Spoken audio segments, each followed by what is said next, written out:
We are live. Hello. Sorry, I'm dealing with laptop issues. Hello, everybody. Welcome to Onyx PathCon on Plastic Age. Sorry, I forgot the name of the channel already. Doing well today. Um, welcome to They Came From Beneath the Sea. One of my favorite little games that Onyx Path have done. So we're going to have some fun. We're going to have a bit of a party today. Um, this is very much summer themed, relaxing during the day, and we're all just going to go and sit by the beach, and nothing bad will ever happen. It's just going to be completely fine and completely normal. And that's what you're all in for today. So, welcome to everyone who is here listening, and welcome to my wonderful cast. I shall be your director for this game today. My name is David, and I am he, they, and I am most often found on my own podcast and also on a Darker Days radio podcast with one of our other players, Mike. I'm not sure where you are on the screen, Mike, somewhere around there. So that's who I am. We shall introduce our wonderful cast first. So, if all our wonderful cast, our players, the people who are going to take part in this wonderful story as actors and role players, if you can introduce yourself, your pronouns, and anything fun and interesting about yourself and the character you're going to play with a little bit of background about the character, that would be wonderful. We'll go the opposite way around to what we went a minute ago on my screen. So we'll start with James. James, introduce yourself. Hi, I'm James. Pronouns are they, them, but I'll answer to pretty much anything you throw at me. Comes with being prior military. Hey, you with the face. I will be playing Officer Joe Mitchell, or ex-officer, prior officer. They're on modified assignment, we'll just say that. They have had some questionable judgment lately due to some personal issues. And that's all I will say on that. I guess I'll go ahead and pass it on to uh, Whoever you want. Pass it on to whoever you want. I'll pass it on to Mint. Hi everyone, I'm Minspo. I go by they, she, he, any, and all are good. You can call me anything, just don't call me late to dinner because if I'm not getting a plate, everyone's gonna have hell to pay. Um, I am going to be playing for y'all today, Kitty White. She is the 50s version of the It Girl. She was captain of the swim team, head cheerleader, president of the Glee Club, manager of the wrestling team. Went off to college, here back for summer. Only wrinkle in her life is she doesn't know a darn thing about this man, Donnie Dorsey, dating her sister May, and she's going to get to the bottom of it.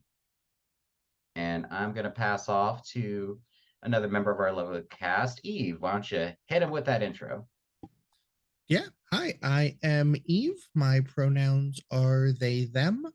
Um, I will be appearing today as Dr. Humberto Perez. And Dr. Perez is a mad scientist at the root of things. He loves the sea, and I am very excited for today's beach party. Excellent. So I guess last but not least, Mike. Hey, how's it going? I'm Mike Andriuk. I like pina coladas, long walks on the beach. Pronouns are he, him. And yeah, I do a podcast, Dark Days Radio, with David quite often. And excited to be playing this game. I will be guest starring, we'll say, as Dale Campbell. He works in housewares. And, well, he's seen some stuff before. But that's not going to stop him from having a great party today. Excellent. Cool. So this is our wonderful cast who will be playing in this 1970s B-movie, slasher movie, horror marathon event. Call it what you will. It's a party at the beach. Nothing bad is gonna happen. Just so everybody could remember, we are playing for Onyx PathCon, and they are raising money for the Bodhana group, the charity, which I'm hoping you can put into the chat. So do go check them out, and do go give them some money because they do some cool stuff. They are, I think, more American, so I may forget sometimes what they're about because I'm living in Germany, and not great at that. Anyway, cool. So let us begin our tale, our movie. You four are actors taking part in this movie. I'm your director. We're going to play this as a very low budget game. There's going to be a lot of breaking the fourth wall. You can argue with the director as much as you want. I don't mind. Love and hate your player characters. And we're just going to have a lot of fun with it. So the movie starts. The audience are sat there in their old velvet, rubbed, worn wooden chairs. There's a distinct smell of popcorn in the air, and they sit there and they watch. And the opening credits have finished. And we open on a highway with a roadside reading, "Welcome to Darien. Population 11,767. The camera pans across the US Route 124, revealing a small New England town of Darien, Connecticut. A slow dissolve reveals the main street of Darien, a simple two-lane road with storefronts on both sides. It's a warm Saturday, and people mill about the downtown area, enjoying the fine weather. Young mother hands her children ice cream cones, purchased from the service window of the dairy shack. A group of teenagers fork over $2 each at the box office, the town cinema, loudly debating the fate of their favorite hero in last week's serial. Though they do not know it yet, the peaceful recreation of the afternoon will soon be shattered by creatures from beneath the sea. Fate is about to place a small group of locals on a collision course with calamitous calamari, salacious shrimp, and seaweed-crazed submarine entities. So, we've panned down the street. You've recognized the ice cream salesman. The mother has nodded at you. What are your characters doing? Whereabouts on this beach? Are you in this town or are you on the beach? What are you doing? Who wants to jump in first as to what they are doing on the beach?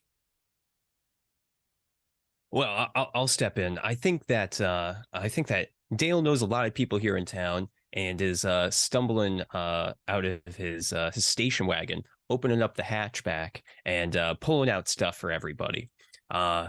He goes up, sees Mint Bow and says like, "Oh, Mint, there you are. Here's the perfume that you want." I'm sorry, Kitty White, and says, "Oh, here's the perfume you wanted from cosmetics. Hey there, Joe. Hey, here's the whiskey for you.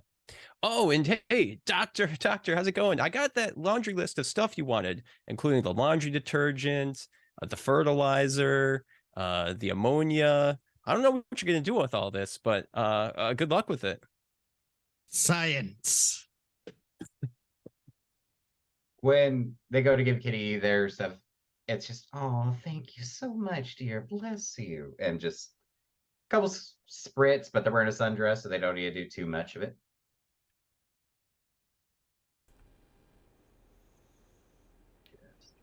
Joe would be concerned as to why you're giving him a bottle of whiskey, but would take it anyway and slowly start pouring it into their pocket flask that they have because we all know it exists. "Well, thank you kindly, miss." Hey, no problem. Remember, shop smart, shop smart. And I always do.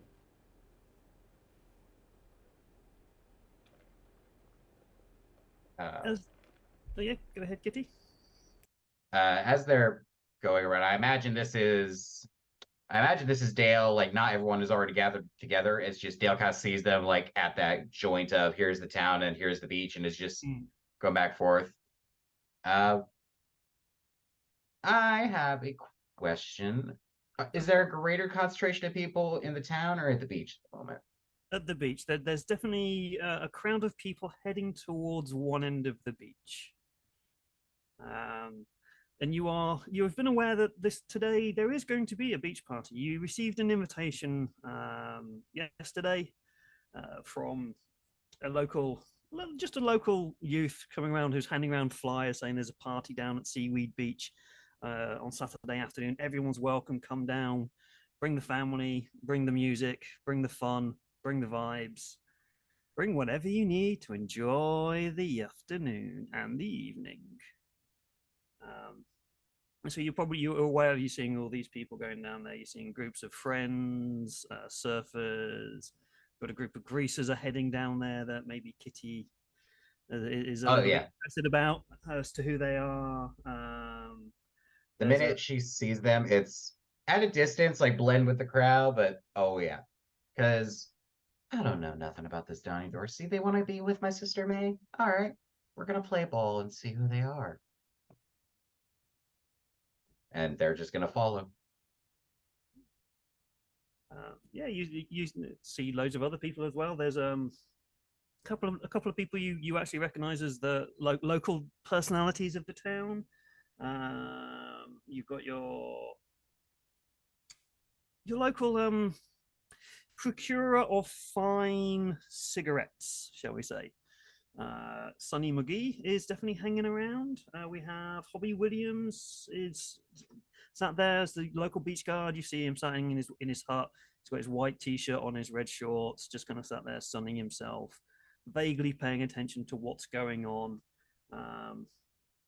As certain people walk past, he puts his sunglasses down, and you see him just kind of following them around. As you pull the sunglasses down, you notice that he was actually the ice cream salesman from before. But yeah, so there's a few people are going around, but they're all heading off to one end of the beach. So Kitty is obviously seeing the greasers in their leather jackets, somehow not hot and sweaty, despite it being a midsummer day. They're in leathers, they're in jeans, white t-shirts, their hair is slicked back. Oh, they're hot and sweaty. They're just not showing it. As someone who has worn a good chunk of leather in his life. Yep. Unfortunately, I know the feeling, but I show it not just on the podcast to show now. So well, that's what just is all the stress from the job there, stranger. So I think we're all kind of walking towards the beach, and Dale's gonna find Joe Mitchell again, and kind of saddle up to the estranged cop, and say like, hey Joe, I was meaning to ask you, by the way, any update with the case about my friends? You remember the one where they all went missing up in the cabin in the woods in northern Darien? You know I can't discuss open cases. Okay, it's just, I mean, It's- I know I reported what I saw, but It's still being investigated. okay, all right. Well, if you need anything from S-Mart, just let me know, okay? I really need some closure on this. We'll make sure it gets taken care of. For now, take some time, enjoy the day. Okay, all right, good. Yeah, I'll I heard Dr. Umberto was gonna be doing something special here at the beach today, so that'll be cool to check out. I mean, you remember his fog machine a couple years back? Didn't that thing explode? Yeah, it did. And several people went missing, but you know, the mayor said it wasn't his fault. That's what the mayor says. That's not what the police say. But that's all allegedlys and allegations and fancy terms that lawyers like to use. All right. Well, hey, let's get to the beach party, and we'll see what's going on there. I hear it's going to be a real blast today. As as they finish talking about him, I'd like to think that the camera pans over to Dr. Humberto, who is currently in like the most hideous hip waders, just waist deep out in the middle of the ocean with like a big vial and some forceps, and is like trying to grab seaweed and algae with these forceps and force it into the vial. The forceps bear a vague resemblance to salad tongs. look, look, salad tongs were all I could afford. I think it's all the budget allowed for at the time, so yes. Yeah. Multi-use tools. Yeah. You if have it's to stupid but it angle works, it ain't stupid. you have to angle the glass slightly away from the camera because it's got a printed label on it from maybe a bar that it was procured from and is not actually has been gained by salacious means. Cool. So as this is all going on, and we have Joe, Dale, and Kitty are heading towards the party itself, and Dr. Humberto is enjoying themselves with absolute glee, throwing seaweed everywhere around and just kind of trying to ram it into various receptacles and things. You hear a band start to play. It's that very 70s vibe, Beach Boys, Dick Dale kind of covers going on. They're a local group, you recognize them. Rod Hodder and the Hot Rods are playing. And everybody starts moving in towards them. You see dancing. There's a vast mix of people. And the greasers are obviously stood right next to the speaker, stand there smoking cigarettes and just not looking like they're enjoying it, but really secretly, probably deep down, really enjoying it. You see Sonny wandering around the crowd, speaking to people, and there's a few other people that you recognize as well. And the music begins. As you spend a few times mixing, is there anyone you want to speak to in the crowd? Anybody you want to maybe point out and have some fun with? There are some other people that you would recognize there, obviously. Troy is there. Not Troy, sorry, Hobby Madison, the lifeguard is there. Troy, you recognize. Dr. Humberto recognizes as another oceanographer. He's kind of having a bit of fun as well on a day off. And there's a few obviously beach bums and grannies hanging around, kids with ice cream all over their face. I assume Dale tries to dance with some of the beach gals, but they all kind of, gravitate away from him as he makes his advances around. Is it dad dancing? I assume it's like this, like yeah. Is he doing This sprinkler? is how we did it in 1949 on the beach. The young crowds kind of look at you confused and just kind of give you a bit of the cold shoulder. But there's a few of the older ladies are throwing winks your way. There's one specifically with a dye, like a blue rinse, is definitely looking over at Dale. Yeah. What about Kitty? What's Kitty going to be doing? Kitty is probably not because they don't enjoy the dad dancing, but very much of, I'm just not going to pay attention to that right now. And they are going to, wherever those greasers are, a good solid 20 feet away in the crowd, but just see if they can eavesdrop and see if they're saying anything interesting. File it away for later. I think that will involve our first roll. This is probably not going to be that easy because you're in the middle of a concert. It's quite loud. There's lots of people banging around, but we will definitely have our first roll. So, what should we have for this? I'm trying to figure out what skill would be the best, but I think this would be something under cunning, correct? Yeah, I'm definitely thinking cunning.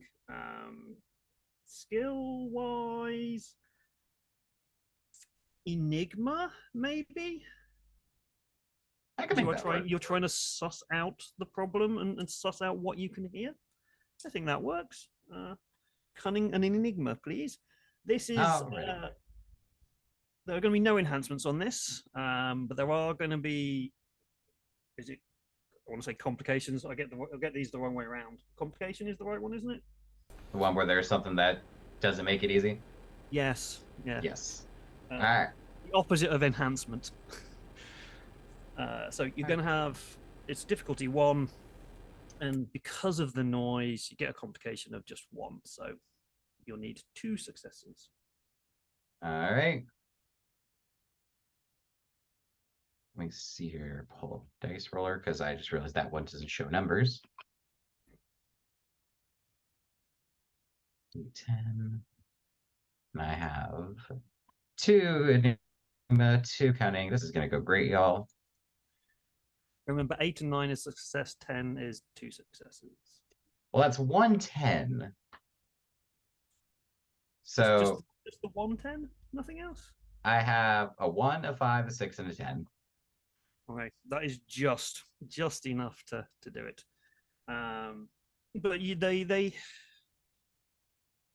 you hear them because they are quite loudly chatting and chugging 6-packs and throwing the cans at people as they're walking past, loudly jeering. But they also, Donnie notices you as you are stood there staring in the crowd. Not your usual party girl thing. You were just kind of stood there staring at them. Yes, they do explode. I did forget that. Thank you. If you want to, ooh, Kitty is exploding as well. Both of them. So yeah, do you want to roll for the explode? I am gonna need a little refresher on how the exploding mechanic works, and also in case anyone in our audience doesn't know. So explosions are just when you roll a 10 on a d10, you get to roll an additional dice, so you can potentially go over your maximum dice pool. Yep. Just like a normal explosion in the other system, you get a bonus dice. So that one came up with nothing, sadly. Okay, yeah. So you hear them, and they're not saying anything interesting. They're just generally being a bunch of gracers. Oh, what you doing here? Yeah, stupid surfers, come at you, and all that kind of just local stupid phrases and stuff. They occasionally. Only Donnie has noticed you, is all I'll say on that one. And he's just watching you as you watch him.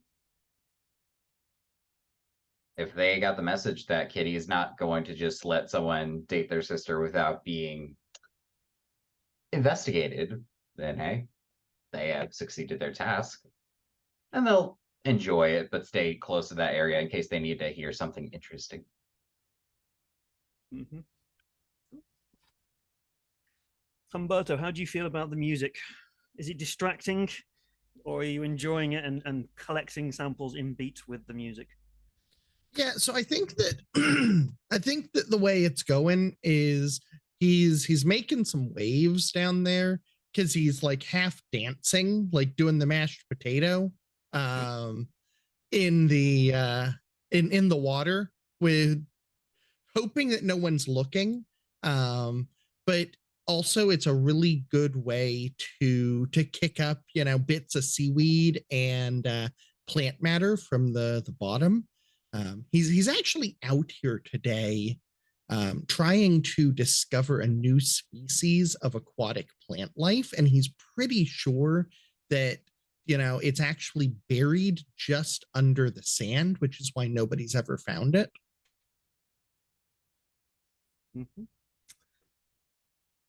Fair enough. As you are doing this and you're bopping along and you're not doing the mashed potato kind of dance, something knocks against your leg. You're kind of used to this, but this feels a little bit more rubbery than normal. The rubber waders, something drags and pulls it as if rubber is pushing against rubber. And you look down and no, you don't see anything there. Just another fish maybe playing around trying to escape the noise. And you're dancing. What about Joe? Is Joe enjoying it? Joe is on the outskirts of the party, being kind of the creepy police officer that has to be here to make sure that nothing bad happens. But he's doing it more out of habit because he's not actually part of the force anymore.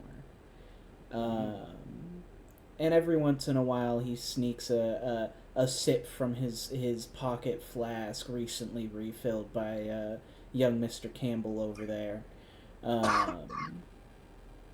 And he's keeping an eye on Sonny, trying to see what kind of deals they got going on. What's their skin in the game, so to speak, with this party.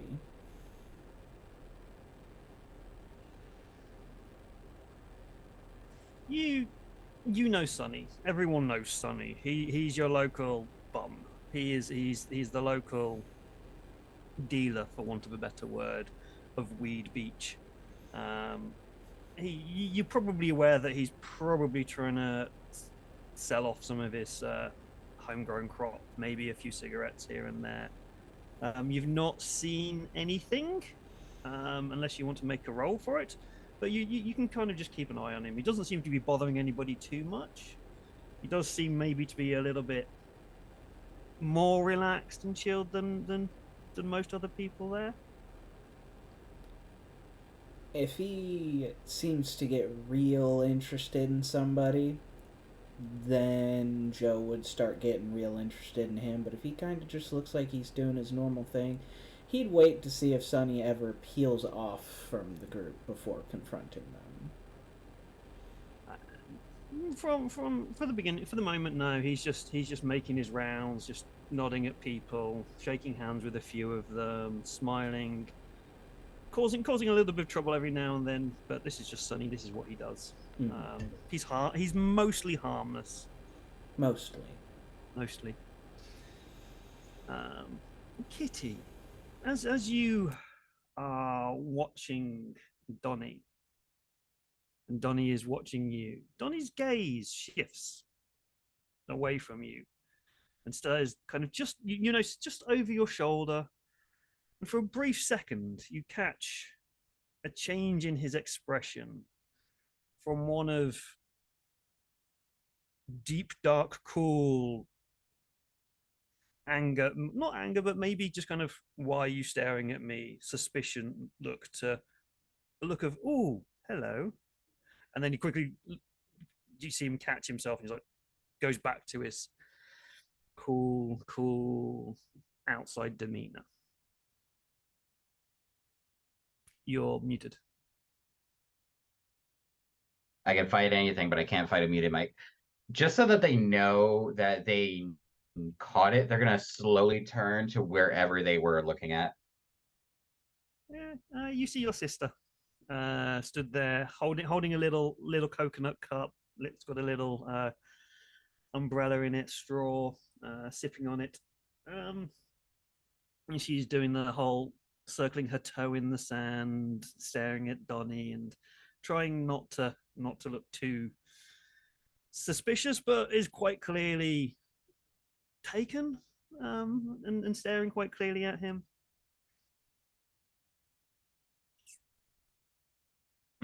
He hasn't noticed you yet. She is going to slip through the crowd and try and just casually come to the side of her sister. Just that sibling way. Oh, it seems you've had your eye on someone. Well, hi, Kitty. No, I'm just here enjoying the sun. It's nice to be back in Darien. They've missed this place. Oh, it sure is. But, May, I think these kinds of things are better with the right people, don't you think? What things? I don't know what you're talking about. I'm talking about the sun, the sand, the wind. Yes, the That beach. coconut that totally does not have any bad substances in it. No, it's just orange juice. Just orange juice. Did they smell alcohol from it? Yes. As to be expected. It's just look at the coconut, look back up to May. Don't worry. I don't have fun, or I don't have problems with having fun. Oh, would you like some? She offers you her coconut.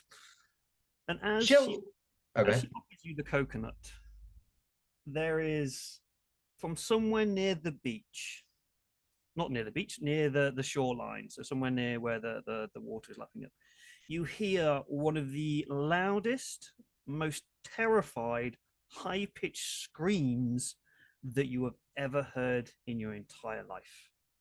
And it deafens, it drowns out the music. And the audience who are sat there watching hear this scream pierce their ears through the speakers of the movie set. And the camera pans over. And there is this 45-year-old man sprinting away from the ocean, screaming their lungs out.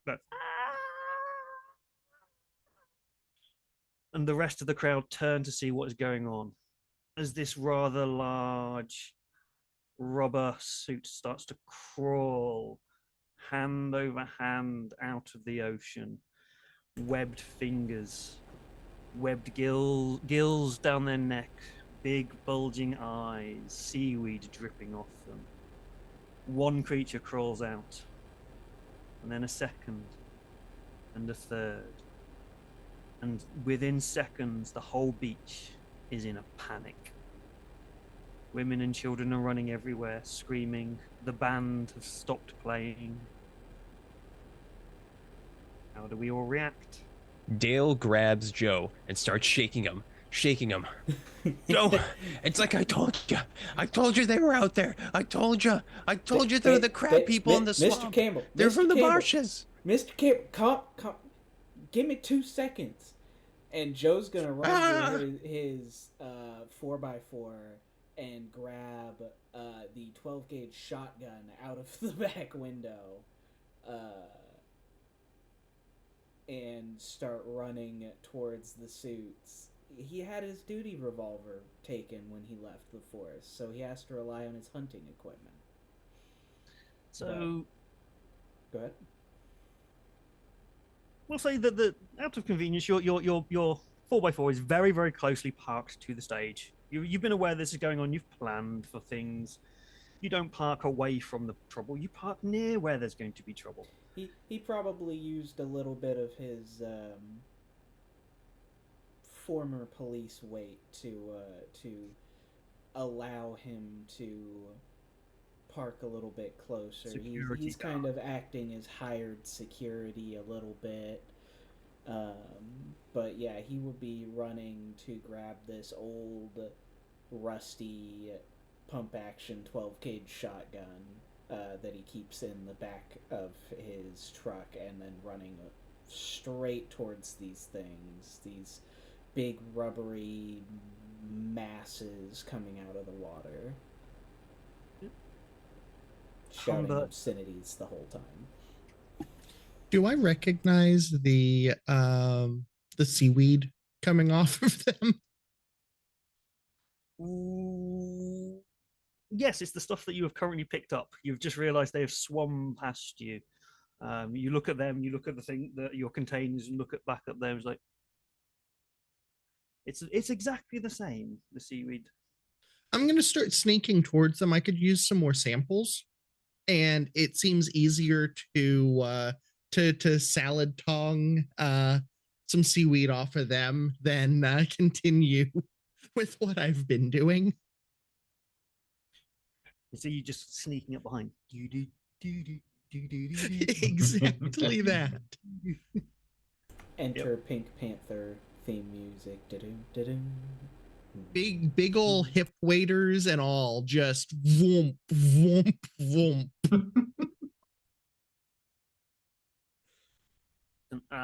Kitty, you now have a drink as well. Have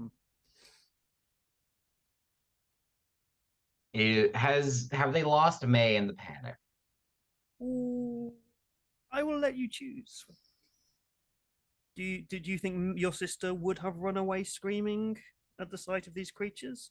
Oh, absolutely. May, bless her heart, but May hasn't seen enough of the real world yet to know how bad it can be and how perfect you have to be to navigate it. So if she saw something like this, she would absolutely be screaming and running.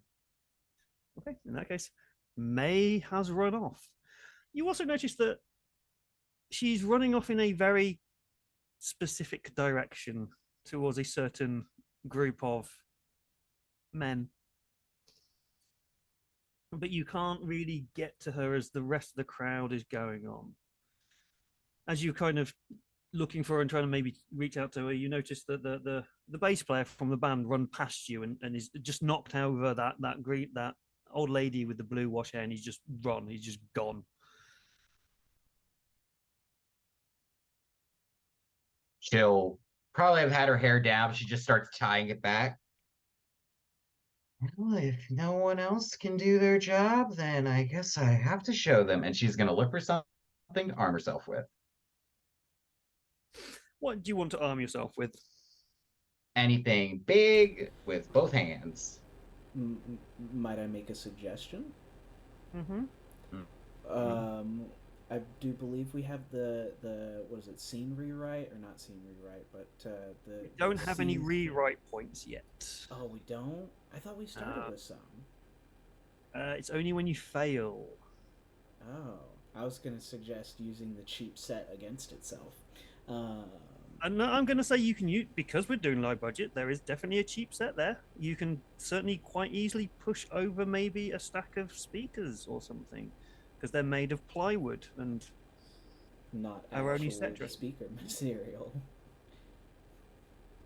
You know what? Yep. If they could see like a stack of speakers or a stack of surfboards or maybe like a stack of cases of nondescript taped over on the label beverages of certain varieties, wherever there is the biggest lane of where these things can come from, she's going to try and push it over to buy people time.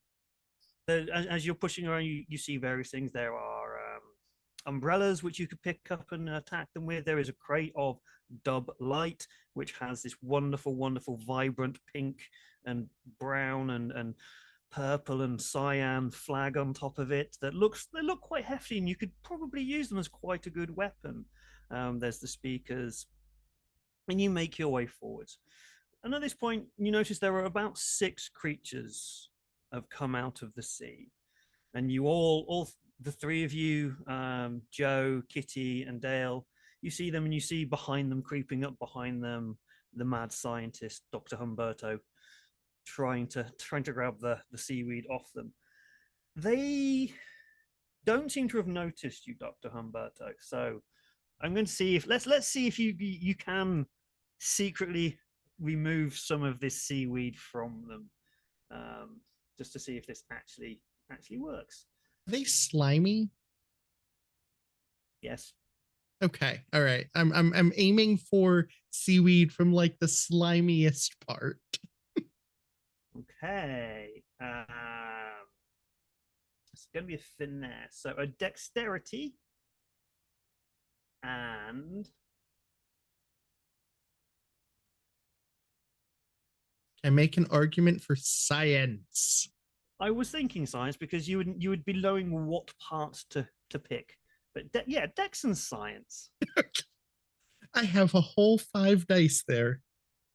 This is because it is slimy though. This is going to be a complication to it. So we're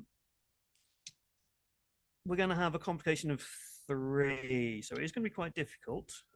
Is there a way that do you want to try an enhancement of some kind? Is there something which you could do to maybe enhance this? Do you think enhance your result?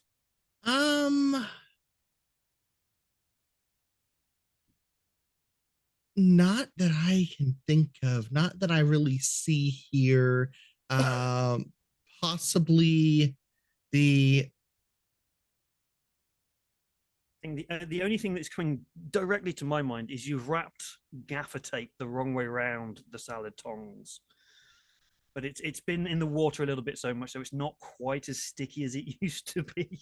Right. Yeah. No, I mean that makes perfect sense. Trying to it's been wrapped around them, trying to make them look more like forceps and less like salad tongs. I'll give you an enhancement of 1 then, so you get 1 bonus success. All right. It's just a normal difficulty of 1, so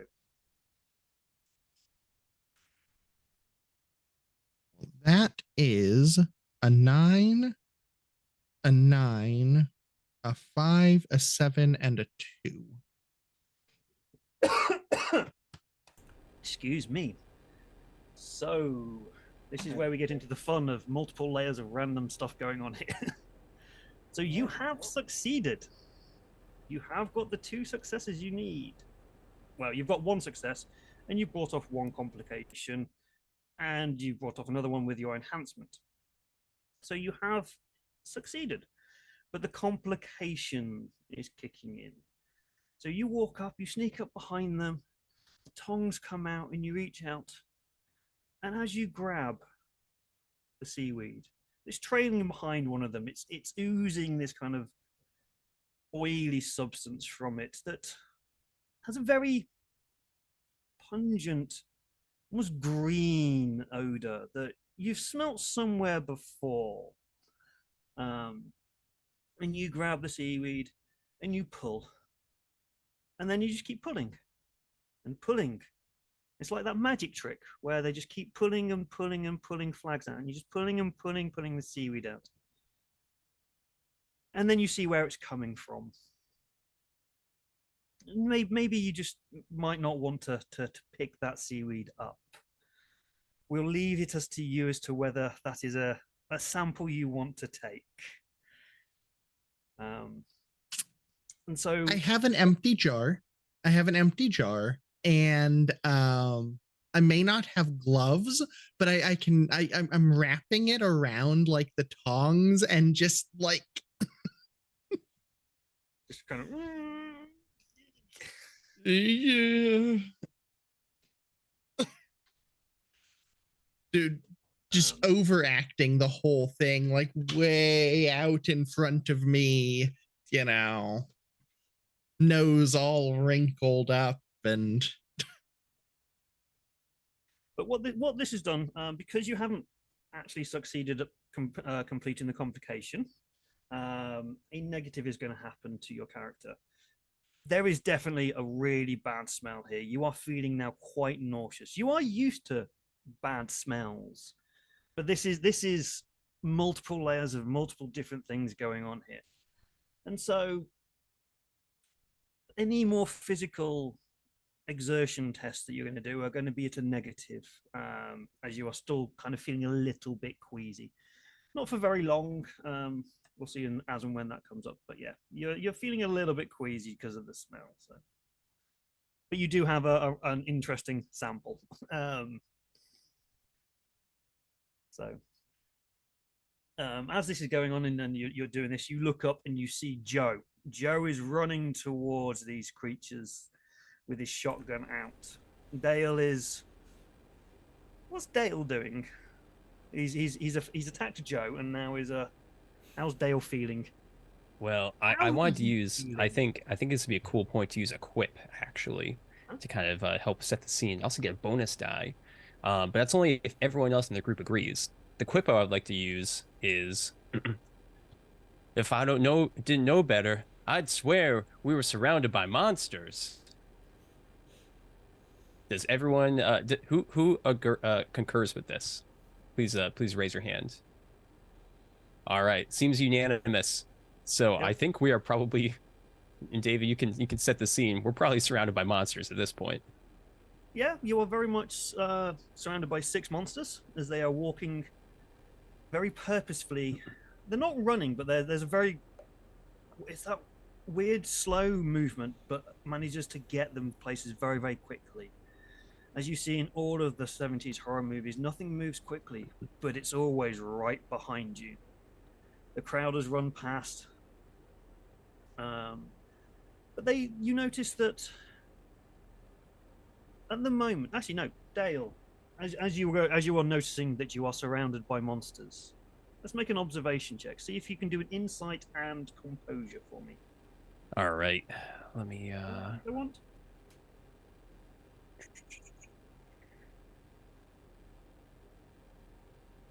Oh, I'm thinking of the wrong. Yeah, you were thinking of Chronicles of Darkness right there. Yeah. But probably either composure or intellect would make sense for the attribute. Yeah, composure. And I want composure composure. and survival. Okay. Okay.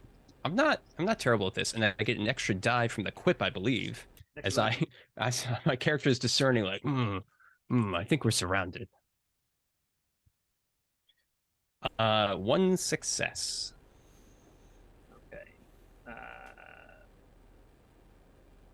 I know why I said insight and composure, because it says insight and composure in the actual storybook. So I think there's a mistype there.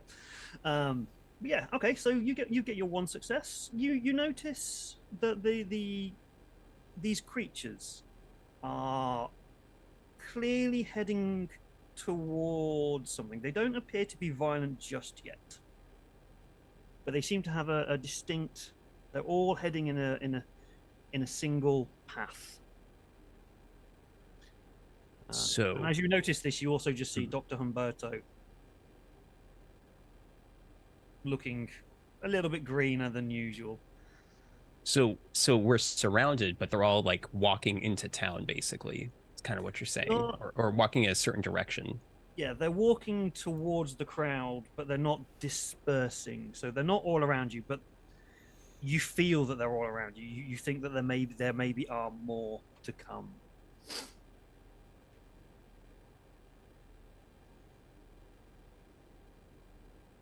Hitty, Doctor, it's just like I told you. They're just like the crab people. And they're out to get us humans.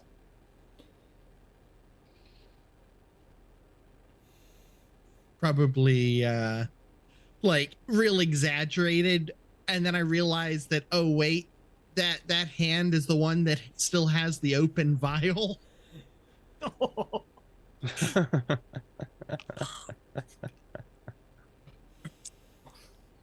Crab people, you was talking about some kind of demons the other day. Joe's gonna level a shotgun at the first one, and if no one stops him, he's going to shoot it. Is anyone gonna? Okay. This escalated quickly. These are creepy sea creatures, and though they haven't been violent yet, Joe's pretty confident that they have something to do with his missing partner. Okay, cool. In that case, make me an aim and dexterity check, please. I'm going to add a complication of 1 to this, as there is a crowd moving around you. But I assume you're going to try and not shoot through the crowd at these people. Yeah, preferably not through the people. I'm not trying to hit a random civilian. So as you make the roll, Joe pulls out this double-barrel shotgun that very clearly looks like a piece of wood attached to 2 bits of random pipe. There's a click loudly over the speaker for the audience to hear as he cocks the weapon. And that is 2 successes, so enough to buy off the complication. That is enough to buy off the complication and enough to hit. What is the damage rating on the shotgun? It doesn't actually have any equipment on his character sheet, but as a police officer, he should have a firearm. Or in that case, let me find. I also remember Story Path does damage weird. It's like if you get 1 success, you can just do a damage state, if I remember right, and then successes after that, you can do additional things. Yes, so you've done 1 damage because you have succeeded, but there are no additional things there. So you have hit one of the these creatures. You've kind of caught it as side blow as you're about to shoot, and then someone ran in front of you, so you have to quickly re-aim, and a bit of foam rubber has sprayed off, and this horrible glow in the dark yellow ooze starts to drip. Predator blood. There's a bit of a spurt, dribble, spurt, as if somebody is squirting through a little tube to eject the goop. But they don't seem to look too bothered by this. It doesn't seem to have hurt them that badly, and they continue. The one that shot you starts now to move a bit quicker towards you, but the others, they still are going on their own path.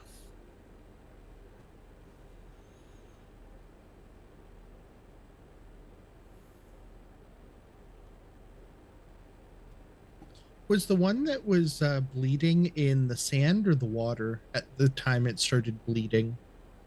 On the sand. I'll say it was the lead one. It was the one closest to Joe.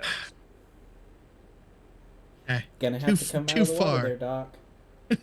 Well, I'm coming out of the water.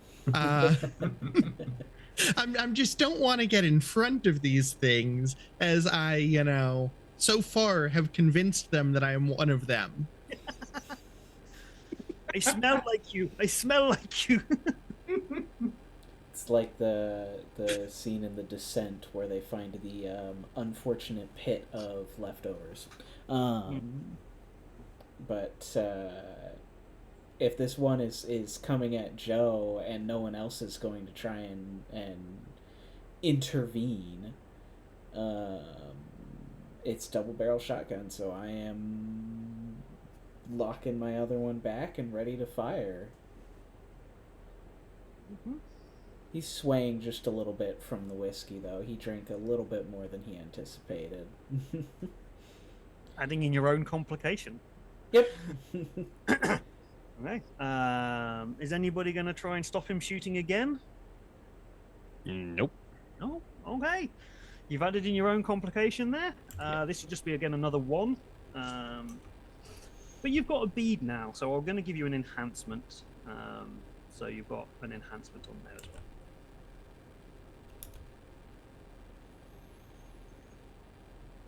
With the enhancement, that's 3 successes. So I actually have an extra one. Yes. Which I believe would allow me to use one of my favorite stunts, government-trained sharpshooter. Ooh, go for it. Remind me what that does. I'm pulling it back up here because I had to go remind myself what that does. Trained to shoot to inflict maximum damage. This stunt can ignore 1 degree of difficulty when attempting to hurt the target for the remainder of the scene. So that's removing difficulty. Let's play that one forward. If you pull out your pistol and you want to shoot with your pistol, I know you've had that removed, you say, didn't you? You don't have that anymore. Yeah, their duty revolver was removed, so they have their hunting shotgun. But they're not half bad in melee combat. They're not great. They can throw a punch, though. Okay, I'll give you... You can remove the effects of the whiskey if you're going to try and punch them. But yeah, so rather than using that then for extra damage, you do hit them, and you've brought off your complications. So again, you've blown off another chunk of foam, and you see the paint start to flake off a little bit of it as well, and you see the yellow foam underneath the suit, and maybe a bit of skin of a human underneath. Yeah, it. I was going to say, and if you look really, really closely, you could probably see the person in the suit. Yeah. Mm-hmm. Cool. As this is going on, and Humberto is looking at the blood with almost lustful eyes, I'm guessing, the other 5 have started running into the crowd, and you've noticed they are making way towards Sunny. Sunny is just stood there in the middle of the crowd, looking confused and looking a little bit dazed. They're not quite sure what's going on, and they're not panicked. They're just like, yeah. Probably still hearing the music in his head. and you can tell that these creatures are quite clearly heading towards Sunny, and one of them is still running towards our ex-cop. If Kitty notices they are targeting someone specifically, their first thought is, oh, they're gonna gang up on us one by one, aren't they? And wherever they're trying to like knock over, it's we'll come back to you. Dead sprint to Sunny. Mm-hmm. They are knocking other people aside as they're moving towards. They're not attacking, but they're definitely clearly pushing people out the way to get to Sunny. You've probably got about 10 seconds before they get to Sunny. That is all she needs. What am I rolling?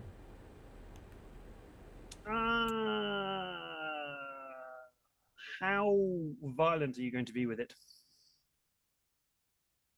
It's not like I'm going to barrel you over. It's there's a giant ass crowd here, but I'm fast. Dart through the crowd as quickly as possible. Not freight train, more like what's a more nimble version of a freight train? Whatever it is, that's what she's gonna be. That scene with Morpheus in the Matrix. Kind of, except the bullets are people, and Neo is now blonde. You're a cat running in between people's legs. Yes, Kitty is a cat now. Right. Athletics and so the reason I'm asking as to how violent it is whether we're going to be doing might or dexterity. Are you physically moving through them, or are you trying to dodge them? Dodge them all. Okay, I thought you might say that. Mm-hmm. Looking at that sheet, yeah, I think I'll dodge. I think this is a very nimble freight train. A very one. Yeah, so we'll do that. Because of the panic of the crowd, there's going to be complications of 2 for this. All right. So I need at least 3. I could probably manage that. So that is 3 successes, but I also have 2 10s on deck. And I think I'm going to do some stunts depending on how these come out. So you've got 3 successes and Just the 2 3. 10s? No, the 3 successes include the 2 10s for all that. Yeah, that's all I got. 5 successes in total. Because 10s are 2 successes. Oh, great. Then yeah, 5. So yeah, you've brought off your 2 complications, and you've succeeded, and you've got 2 successes remaining. And there is a stunt I'm gonna whip out real quick. That stunt.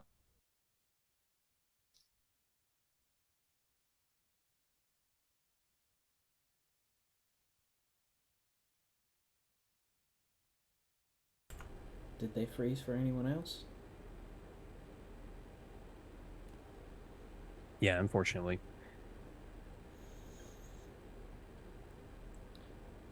Plan B. Plan B. Well, while we're waiting for the the nimble train, Dr. Humberto or Dale, what are you 2 doing? Well, Dr. Humberto has heard 2 shots go off now. And I assume the ones that were in front of him are now moving like faster towards Sandy. Or Sunny, sorry. I think that I think that I'm making my way. Dr. Humberto is heading towards the gunshots and scooping up bits of neon green glowing blood as he goes. Okay. Completely ignoring the screaming crowds and the fact that they may be trying to look. There's science to be done. You can't do science without a few screams and some gunfire. That's just the rules. I don't make the rules. Okay, I think we have Kitty back with us, so let's carry on with this nimble train. Yeah, sorry everyone. Kitty was going so fast, the sound barrier broke and it snapped my internet. So I Kitty think is we lost the little bit of cutting because it was too quick. You were going too Mhm. quick for the 24 frames a second. And just oh, absolutely. Insanely swift, buying it with the extra successes. Pretty much, Kitty doubles movement speed and outpaces pretty much anyone unless they are comparable. You definitely run through the crowd, stepping left, stepping right, twiddling around people as they get in the way, ducking under legs, jumping over fallen toddlers, and you get to Sunny just in time as one of the creatures lurches and looks like they're about to hug. They've got their arms out. They're about to grab in Sunny in a big bear hug, and Kitty just comes running in. And how are you going to rugby tackle, American football tackle, Slide tackle. eye tackle? Who are you going to hit? Are you going to hit the creature or are you going to hit Sunny? Which one of them looks less physically stable? Sunny, very definitely Sunny. Sorry, Sonny, but you're getting drop kicked out of the way. Okay. Listen, the goal is to separate the two. Whichever one is easier to move is the one to go for. Yeah, so Sunny is very, very much swaying around. Let's do an aim and might for this. So I'm gonna let you know I have no aim. So how does that complicate the action? Does it make it where only tens are successes, or is it something else? So aim is usually for firearms. I would say close combat or athletics might. Oh be yeah, a sorry, little there is more close combat. applicable. Yeah. Close combat, Okay. if you have it. Oh, good. That does and- give me. And might because you're using your body to push them away. So I was thinking aim because you need to aim at a swaying target, but Roger that. Do I have any complications? Besides, the fact that seaweed people are coming up from the ocean. seaweed people, Sunny is very, very stoned, and you're doing this at speed, so complication of 3. But these are, I'm going to say these are 3 separate. This is not 1 complication. This is 3 complications, each at 1. So you can buy these all each off individually.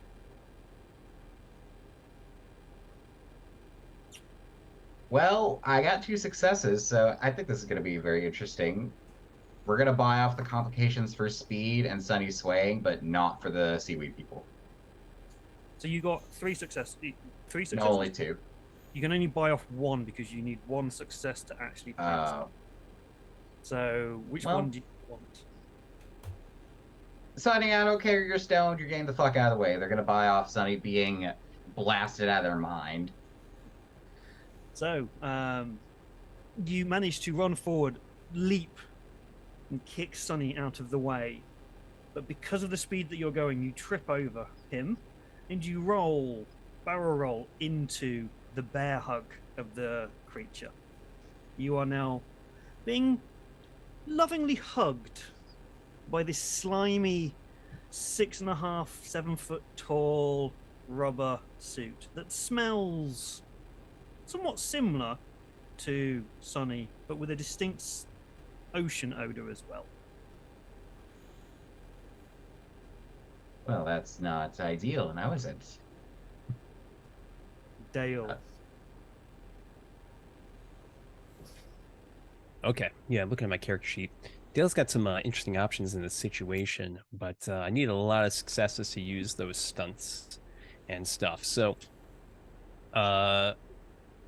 Dale is just going to try to use an improvised weapon in this situation, and hopes that he gets extra successes.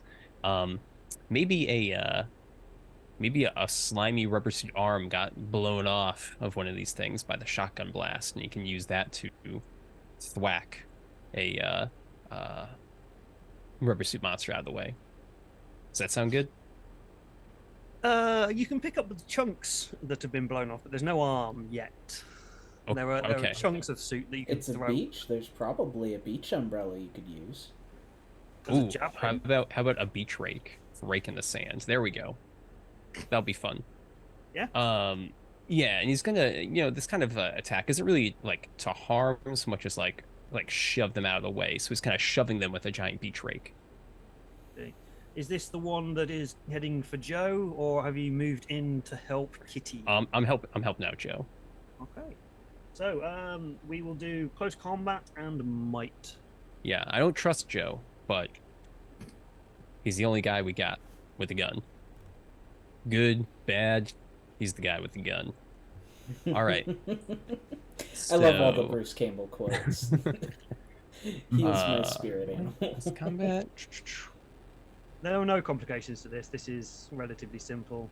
All right, perfect. Yeah, so I got 2 successes, so I'd like to use one of those additional successes to use improvised weaponry stunt, basically to get rid of any penalties I would have with this sort of an action with this weapon. Yeah, that's fine. So, and as you are trying to push it away, you succeed. It's moving towards Joe with purpose, and you run in. You jam the rake into the creature's belly. It bends over. You see the really bad creases in the belly. You almost perceptually hear a human voice underneath it go, "Oof," as it gets winded and is knocked on the floor. It doesn't look particularly. There are no changes in the facial expression, but the movement, you can see that you've probably actually hurt the person inside the suit, but not actually hurt the creature, so to say. Humberto. Yeah. How go ahead, sorry. Go ahead. Saying how close am I getting to Dale and Joe at this point? I'll say you're almost almost there. You're almost with the injured creature. Okay. Then as I'm coming up on it, have I seen it be violent in any way? Nope. Is there So anything far, heavy at hand? many heavy things. I want to grab something heavy, and as I'm coming up behind it, I'm just gonna hit it in the back of the head. Okay. He needs it alive for science. I'm going to give you 2 options. You can use your own carry case that has your own samples in it, or you're going to use a cooler which is full of dub light with its wonderful, colorful imagery that it has on top of it. No, I would absolutely grab the cooler of dub light. Cool. In that case, again, some more close combat and might checks, please. This one is going to have a complication on it. I'm going to give this one quite a difficult one. This is not something you are trained to do. And generally, when you're doing violence towards creatures, it's because you're cutting them open, not knocking them out. So this is going to have a complication of 4. Okay. You're not used to blunt force trauma. This creature is not particularly happy about having just been attacked with a rake. Or shot twice with a shotgun. Or shot twice. And here we come. I've got 4 dice. Yeah, you're balancing all of your own equipment and things.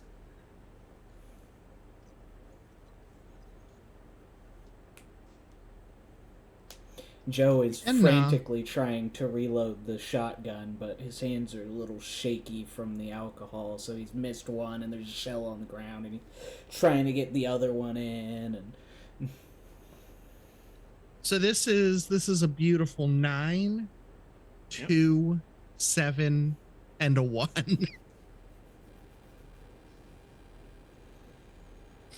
So I'm going to say you have failed this. It's usually only difficulty 1, but I'm going to give you a botch. But also, I feel like you need some rewrites. We seem to be lacking rewrites at the moment. You're all rolling far too well. So I'm going to throw. So you failed, you get a botch, and I'll give you 3 rewrites. I know you should only really get 1, but we're only here for 1 session, so let's have all of the rewrites. 3 rewrites there for that. And we will come to what they are in a minute as to what rewrites do. But yeah, so a botch. This has gone very badly wrong for you. You've gone to swing this case at the creature. As the creature has been knocked over, you get there just as it's been knocked over by Dale, and it lands down. And just as you swing, it crunches over and bends, and your swing goes over the top of it. But it's got a lot of momentum because it's very heavy, and you just spin around, and it carries you around. You forget to let go. And this being sand is not the most stable of things to stand on, and you twist your ankle.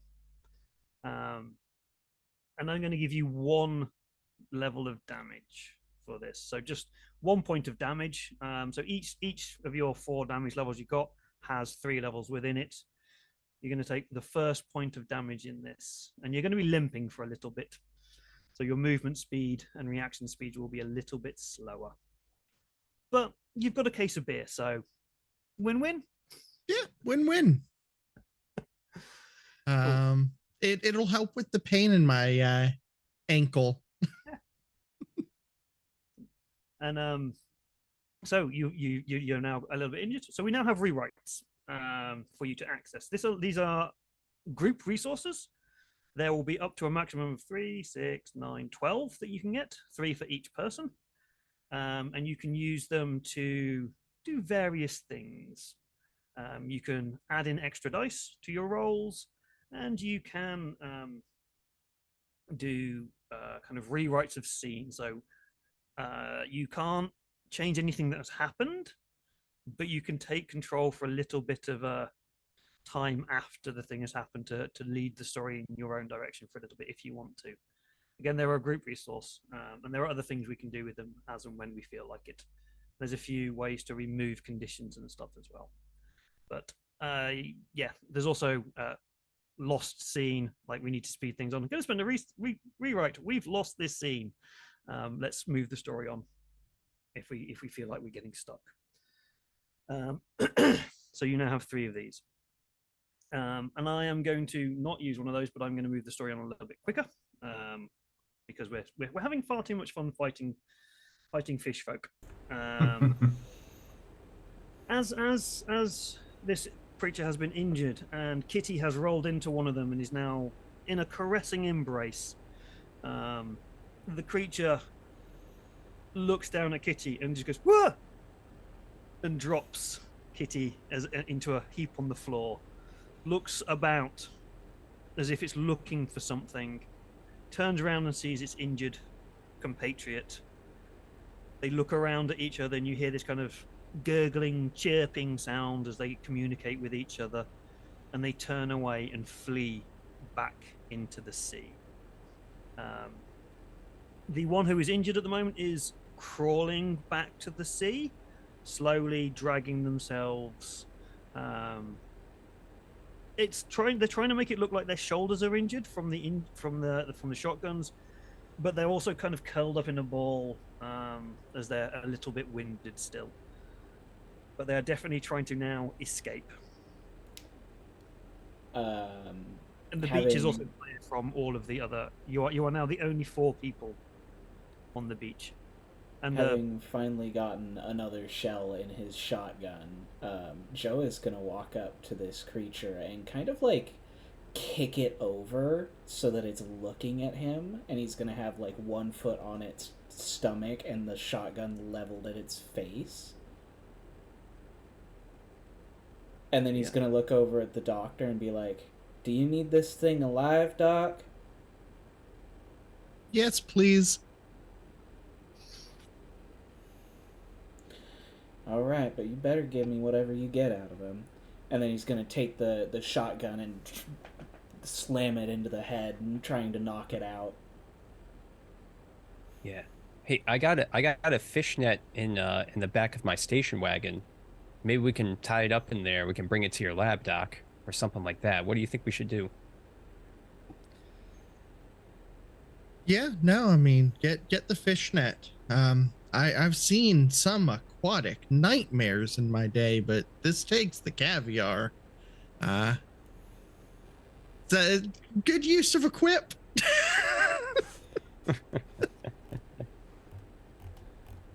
I vote Yeah. yes. Yeah, I vote yay. yeah. No, I'm trying to figure out how best to work mine in.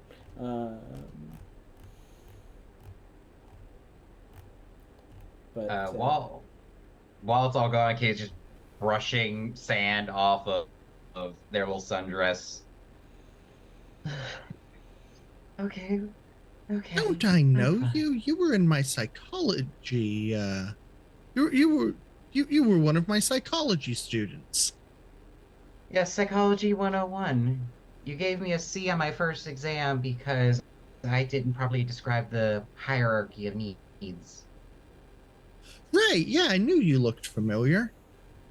And then he's gonna turn and walk off. Nice. Kitty's gonna follow because if they look around and see no one's there, first it's okay, great. Then it's oh shit, where the fuck is May? But they need to make sure they're safe at the moment. So to the group. The only other person apart from you four and the creature is Sunny, who's also in a pile, just quite close to Kitty at the moment. Kind of what looks a little bit confused as to what has just happened, as to why he's probably just been kicked, not quite understanding life. don't let him go. I got questions for him. That makes two of us. He smells just like them. He smells like a lot of things, and a rat is one of them. But let's get this thing to the doc's lab so we can figure out how the hell it took 2 shotgun blasts at almost point blank range and kept coming. We're gonna need some. We're gonna need a bigger boat, so to speak.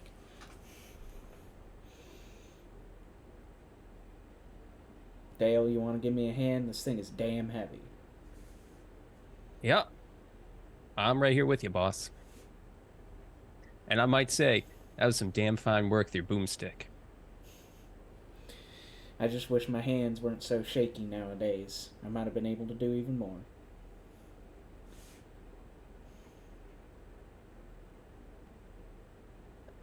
While they are going, okay, we'll kind of like not saddle up to, but just get close to the doctor. What are these things?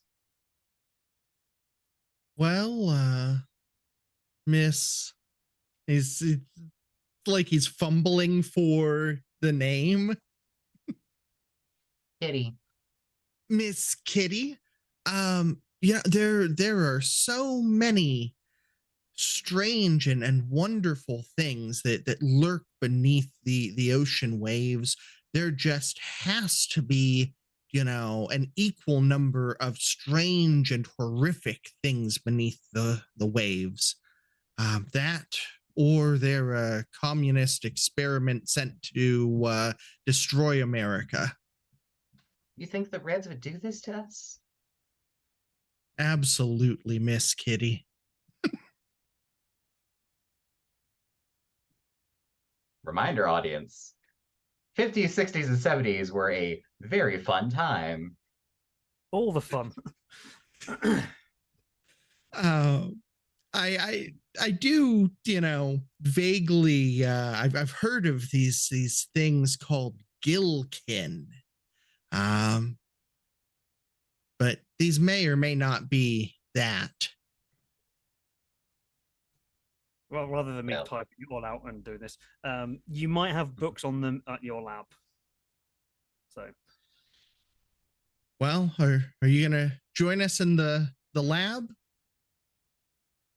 I have to. As long as my sister's out there and there are those others that manage to escape, I can't stop until I can keep her safe. It's a good sister. Let's get this thing to the lab. And probably still has the hip waders on. They probably have, you know, like some fishtail like flapping around from where they filled up with water. As it the gets doctor to walks his by, there would be a noticeable, like, holding back the vomit from the stink. You're not sure which smells worse, Dr. Humberto and the waders, or the creature you're currently wrapping in a fishing net. get to the car, empty out the hip waders. So who's riding to the lab with me?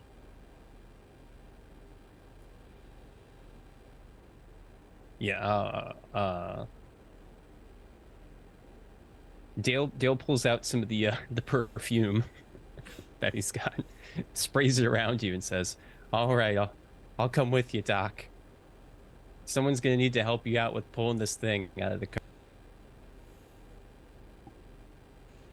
Great. Happy to have you. And Kitty, do we cut and I'm going to cut in a little minute. Kitty, Joe, are you going with the doctor, and are you bringing Sunny along with you, or are you going to go in your 4x4 where it doesn't smell as bad? Oh yeah, Joe is going in the 4x4 for a couple of reasons, and he's probably, because he doesn't have his handcuffs anymore either, taken Sunny and hogtied them in the bed of the 4x4. And Kitty would. Good. Oh, and they would be getting on the radio to make contact with one of their particular connections. What about Kitty? Kitty would join in the 4x4 because 4x4 cramped car with alien and horrible smelling doctor. 4x4 it is. And they'll just casually. And horrible smelling alien. Yeah, they concentrated all the smell into that one car, so no thank you. I'm sorry. It also now smells of really cheap dollar store counter perfume as well. But cool. Just a miasma at this point. As you see the two cars drive off down the main street, which appears quite deserted. You see an occasional teenager running down the street screaming in a bikini. We fade to black, and the sign comes up, "Welcome to the halftime show," as we will take a 10-15 minute break to stock up on drinks and all sorts of things that we need to do, and I need to cool off as I'm getting really hot here. So yes, we shall disappear for 10-15 minutes, and we shall see you back again soon. Bye.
And we're back. I hope you all managed to get a refreshment, get a coffee, get a drink, take a personal break, and all that kind of stuff. As we're back, and things are about to get weird.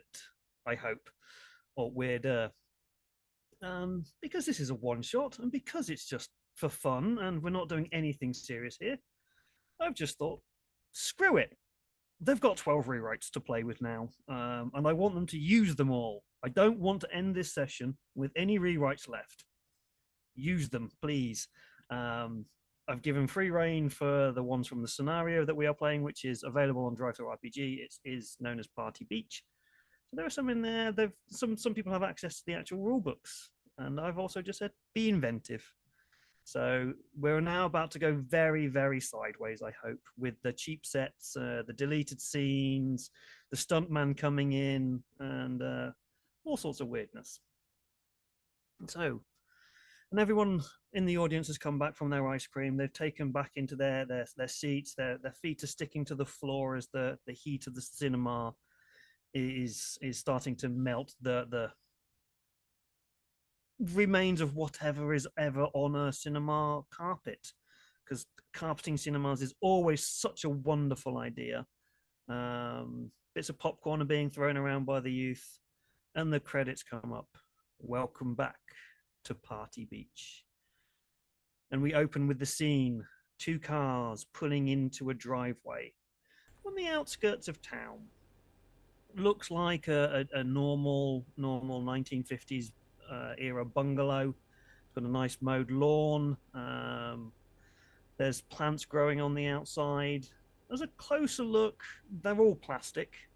None of them are swaying in the breeze, and they all look like they may have come from a pet store. There's a few fake fish flying around. It's very much an aquatic themed garden. And Dr. Humberto pulls up first with his car, and following up behind, we have Joe Mitchell and Kitty White. And we have 2 hog-tied, 1 person and 1 creature. We shall start there as the engines idle and then go silent. And the doors of the cars open. And their cast returns. Dale, how are you feeling? Going Vampire the Masquerade here. How are you feeling? You've just spent half an hour in a car with this creature, Dr. Humberto, and the cheap perfume you sprayed. The cheap perfume is running out, but Dale does have a lot of respect for Dr. Umberto, and I'm sure this car ride has only reinforced that respect, that this is a genius of science. And also, Dale feels really vindicated because, well, he's got something in his past that happened, and something tragic at a cabin in the woods. And what he's seen here today has finally vindicated what happened back then. So he's ready to rock and support the doctor and whenever he needs. Well, right now, what I need is help me carry this thing inside. Sure thing, boss. And he schleps it over his back, and he's kind of hunched over. Are you carrying him all by yourself? Sure. Let's say Cool. yes. He's gonna get a hunchback after this, though. Yeah, Wait, rewrite. I'm not using a rewrite on that. Okay. In that case, make me an athletics and might, please. See, because this thing is quite big. It is 6.5, 7 foot tall. It is a big plastic suit that you are carrying, and it's got the fishing net around it. You're looking at a good, I'm going to have to convert this into American. I'm going to say 300 pounds, maybe more. All right, this probably isn't going to work out that well. I wonder if I have like some interesting trademark or something I can use. I don't think so. I think I Nordio. don't think so. I believe the doctor had ended us on a quip last time, which may or may not give extra dice, as it was not used. I'll happily put the dice across, yeah. I will say you could, the doctor could also help, but the doctor is still feeling quite queasy. The fact that you got back to And his their ankles hurt. house and not crashing, as they are desperately trying not to vomit everywhere, is pretty impressive. So if you want, Dr. Humberto Perez can help, but will also hinder. So there will be an enhancement for the help, but also a complication for the help. I'll just make the roll, and we'll see if my if I do end up with a humpback after this. You end up being a bit Igor. It could be two successes on this one. What hump? You can do it. It's kind of a half carry, half drag along the street. Sure. You're leaving bits of plastic suit on the ground. You are being dripped on with the orange, not orange, it was green. It's now changed.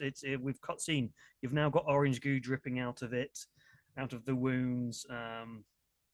It occasionally slips off because it's still completely slimy, as if someone's just thrown a bucket of water over it.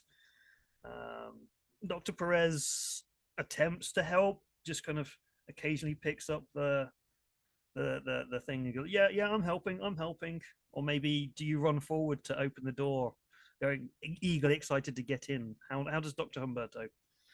Yeah, no. So I'm excited to get in. And I'll yell back to everyone,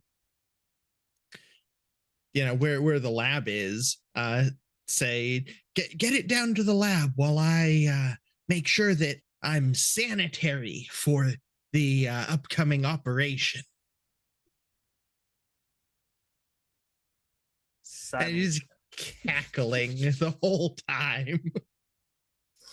And he's just kind of looking around, looks to the other two when they hear that. I get the feeling that we should be concerned. No That's way, just Kitty. The doc being the doc. Yeah, the doc has done so many great things for the town of, or city of Darien. For example, he built that giant lightning rod in the middle of town. That's only caught on fire 18 times since it. But was it powers the Ferris wheel during the Harvest Festival. Didn't Susie's cousin fall out of that one? Yeah, the doctor also designed the Ferris wheel. I imagine there's just a cut shots to so many months before the doctor just standing in front of the Ferris wheel, and then someone falls out of it. We don't even need that. We just need a quick snapshot of the sign that says 0 days since last accident. And there's underneath the sign it says designed by top psychiatrist Dr. Humberto Perez. Excuse you, I'm a psychologist. Psychologist. I can't prescribe medication. Good. Well, so that's probably the only good thing to come out of this. On the way over, Joe had been trying to reach out. He has some questions for Sonny, but they're not going to be able to answer them in this state. So he's been trying to reach out to Officer Rogers, an old friend in the local law enforcement, to see if they could get Sonny thrown in the drunk tank for the night. Sonny, in the back, he's very twitchy. He doesn't really respond to any direct questions because he's very nervous, very anxious. His anxiety's gone through the roof. He's staring quite a lot at Kitty, confused as to why Kitty kicked him. And occasionally he looks like he, because he's hog-tied, he's occasionally patting down, going, I've lost them. Where have they gone? Did they take them? Does Kitty catch that? Yeah, you can quite clearly hear him say these things. He's got very red, bloodshot eyes.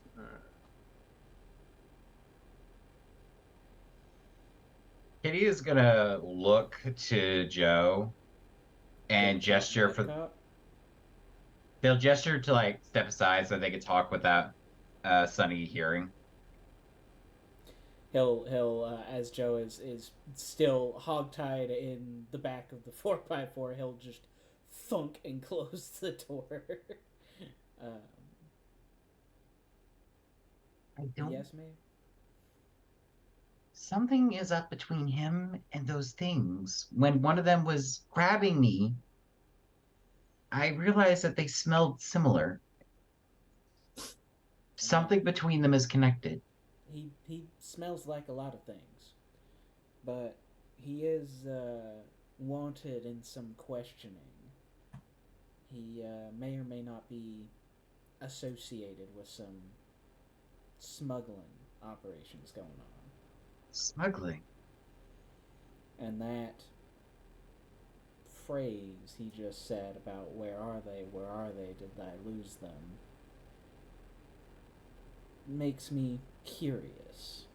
And as much as I'd like to go back to being a cop eventually, I'm not one now, so we might be able to get a little bit more creative with our interrogation techniques. We need to find out what he knows about these things, if he knows anything at all, because they came straight for him. Yeah, and it took me shooting one twice to get it to turn away. Before you try anything, please don't hurt him, but I think I have an idea. And You be the good cop then. aren't all cops supposed to be good? Do you not read novels? Good cop, bad cop. You treat him nice, you take care of him, you pretend to be on his side. I'm the guy that comes in and threatens to break bones and, you know, rough him up, throw the book at him. You be the good cop. Kay just kind of looks, and there's a split second where the mask slips, and it's, of course I fucking know, and then it's, okay, officer. And they'll open the door. Sonny? Yeah. I'm sorry about kicking you earlier. I was just trying to keep you safe. You safe?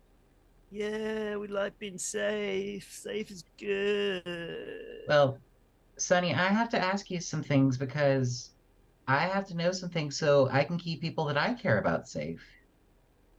Can you answer some questions for me? We all have questions, man. It's the universe. The universe is a question.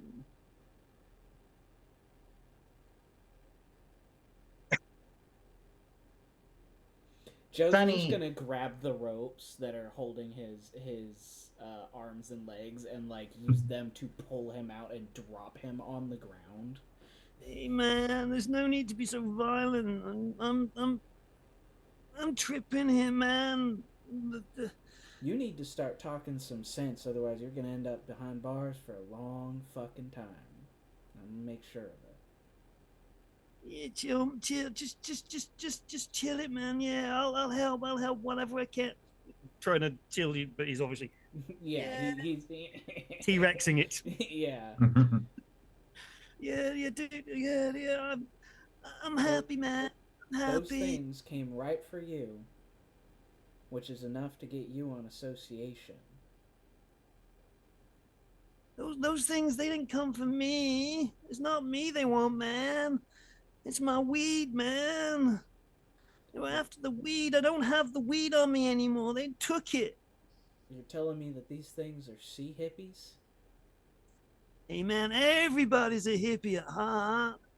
Even you, Mr. Meanie. Everyone's peace and love here. Maybe in your wildest fucking dreams. Sonny, where did you keep your collection? Where would they be going? I don't know, man, but occasionally my plants go missing occasionally, and we guess like it's all homegrown, so everybody likes it. It's just the smoothest. It's the homegrown blends that people like. So now I got you on distribution too. And he pulls out a notepad and starts writing down.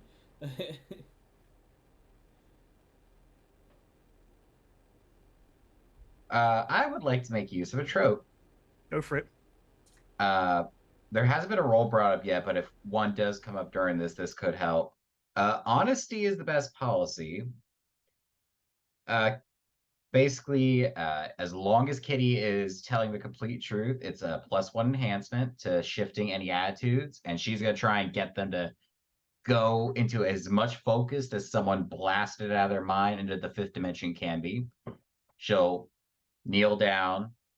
Sonny, I have a sister out there right now with those things around. There are lots of people here that I care about. If we don't do something, they could get hurt, and I can't let that happen. I need you, my dear, to really focus for me. Can you do that? We'll use the trope without a dice roll here. We're going to play on the full good cop bad cop. He's very much going to be very nice towards Kitty and probably start being mean towards the cop. So, I'm used to it. No, man, they just want the weed. They don't. They're not here to hurt people. It's that new government conspiracy, man. It's all a government conspiracy. They let me grow the weed and I sell the weed and nobody bothers me. It's just the weed, man. That's all they want. They don't care about us. They don't care about us. Well, if you could tell me, you can whisper it in my ear if you don't want to say it out loud. Tell me where you grow it. And they'll lean down. He leans up to whisper in, but yeah, I grow it down in my cabin. And he's quite clearly not whispering. He doesn't quite understand the concept of what whispering is. And it's probably The concept a little bit louder than whispering. And everybody hears, so Dale hears as well as he's still struggling. And you hear in the grunts as he's trying to struggle carrying this thing down the street. Yeah, I grow it in my cabin. It grows freely along the riverbank. Not riverbank, what is it called? Dike go outside of my river. Outside of my cabin. I'm not stoned. I know what my words are. I know how to speak, man. You really do, Sonny. Thank you very much. And they'll stand up, look to Joe. Do you know where this cabin is? Everybody knows where the cabin is. It's well known where he lives. Ah. Hey, Kay's been off to college. Things could have changed. No, ma'am, he still lives in the same shitty cabin. But we should be able to get there and figure out what the hell is going on.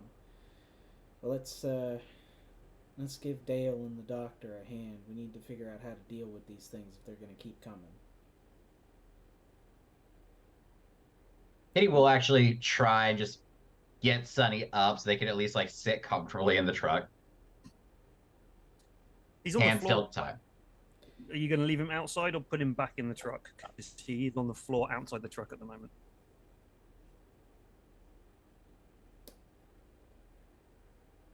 They'll put him in the bed. Yeah, Or well. we'll put him in the bed, and I will, as they've been cooperative, I will untie their hands from their feet, but their hands are still tied together, and they'll tie the rope to the bed of the truck. Thank you, man. He stretches out, and within about 2 seconds, he's asleep. Gentle snoring can be heard. Gentle. And then Joe is going to go give Dale a hand, seeing them struggling just a bit with this not quite a corpse yet.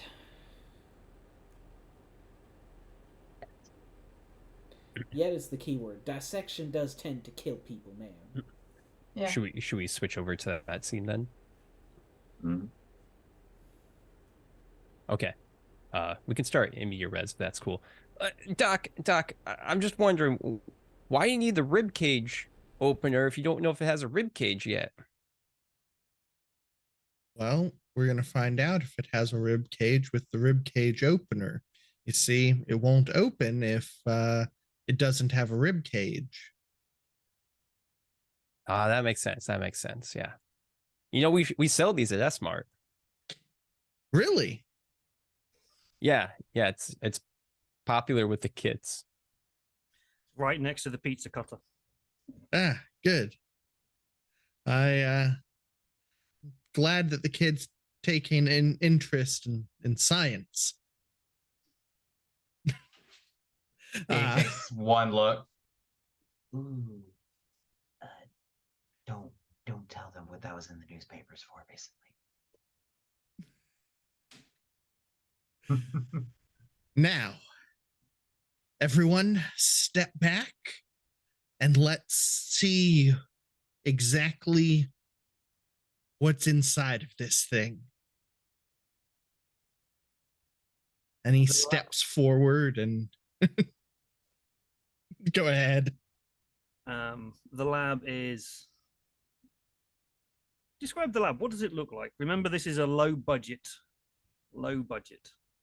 So the lab is about 5 Bunsen burners and like 10 like sets of like tubes and vials with food coloring in all of them. And it's doing that like bubble thing where like the food colored liquid moves through the tubing and like collects between itself. There's lots of bits of like seaweed in jars and Yeah. Are there also just like the are those are those like asbestos black tabletops there? Are we just filming this in a high school science lab? yes we are. Populated with dollar store chemistry sets. Yeah. Cool. And the Guild King creature is laid out on one of these tables. It now, you can quite easily tell it's now about 7 foot tall. It's not dead yet, but it is unconscious. Is he tied to the table, or is he just laying on it? I think it's just laying on it. I don't think we had the budget to Couldn't afford rope. yeah, I don't think we had the budget to strap it down. It was all spent on fake seaweed. Oh, Dale, can you get the book on? I believe these are called. Looks at it. Gilkin, that was it. There should be a book on Gilkin. Just over there. Okay. Gilkin. I got the Big Book of Fish Gills. I've got gill biology. I've got no. Oh, there's this one. It's next to the UFO one. Gilkin, here we go. That's it. As you open it up, the pages are all blank. What? Well, you see, we don't really know much about Gilkin, but we'll write this book as we find out more. So, Doc, are you writing this book, or did someone write this book? It's a collaborative effort. You know, they make these books on subjects. You buy them and you fill them in with whatever you want, really. As Dr. Humberto just describes blank journals. It sounds about like as cooperative as the Bigfoot Research Association. But at least he's real. I wouldn't know much about Bigfoot. Eyes. Okay. Doc, here, Doc. Where do we start with this? What family of animals are they part of? What genus are you thinking? Well, I got a pen. You want me gills, to use black ink or blue ink for this? Black ink. Okay, all right. Permanent. Yes, always. I'd like to think here that Dale searches the room for a pen, which is black ink, and he finds a writing implement that is more like a quill and a tub of what appears to be black ink. Picks it up and starts to write, but holds it up to the camera, and on the back it says squid ink. Love it.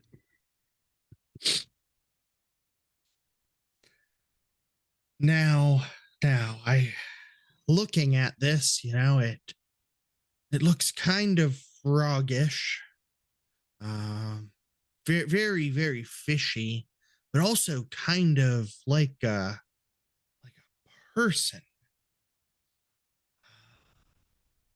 Now, I'm thinking, Doc, that- I got an idea. Here's what we could call him. We can call him Gillosapiens. How's that sound? yes. Am I doing good perfect. science? Am I doing good science, sir?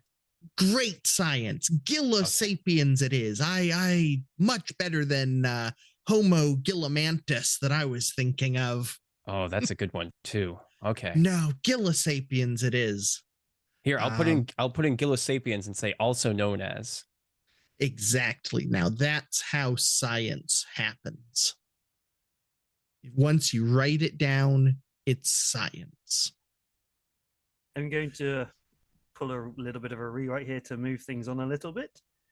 The next scene, as it fades out, and Dr. Humberto is teaching Dale how to make notes. He's pointing out various things as it fades out, and then it fades back in again. In the next scene, we have Joe, Kitty, stood around watching and looking horrified, and Dale is bending over the table, making notes and drawings, and you see Dr. Humberto arm deep inside this rubber cavity. Orange goop is covering their body and their face as they are ripping what looks like effectively spaghetti out of the cavity within inside this suit. And the noise comes back in, and you just kind of hear that horrible squelchy. And then he pulls out something that looks like a wet ball of yarn and stares at it intently. Joe just uncaps his whiskey, takes another sip, and then hands it to Miss Kitty. She will indulge, but just a minor sip. Just what are we going to do about these things? I just need to know how I can put one down in the dirt without wasting an armory's worth of ammunition. What are they doing to the people out there? I don't know, but I suspect one of them kidnapped my old partner. Does Kitty have knowledge of this incident, if it happened in this town, or would that be a roll? Up to Joe, I think, as to how much knowledge the town will have of this previous incident, whether the police have kept it under wraps or... I think the general details of the incident would be aware that, or would be known that Officer O'Malley is missing. Yeah. But I don't think many specifics would be known. Okay. You think these things took Officer O'Malley? Yes, ma'am. The last description we had of anyone seeing him was with something in a black, oily trench coat.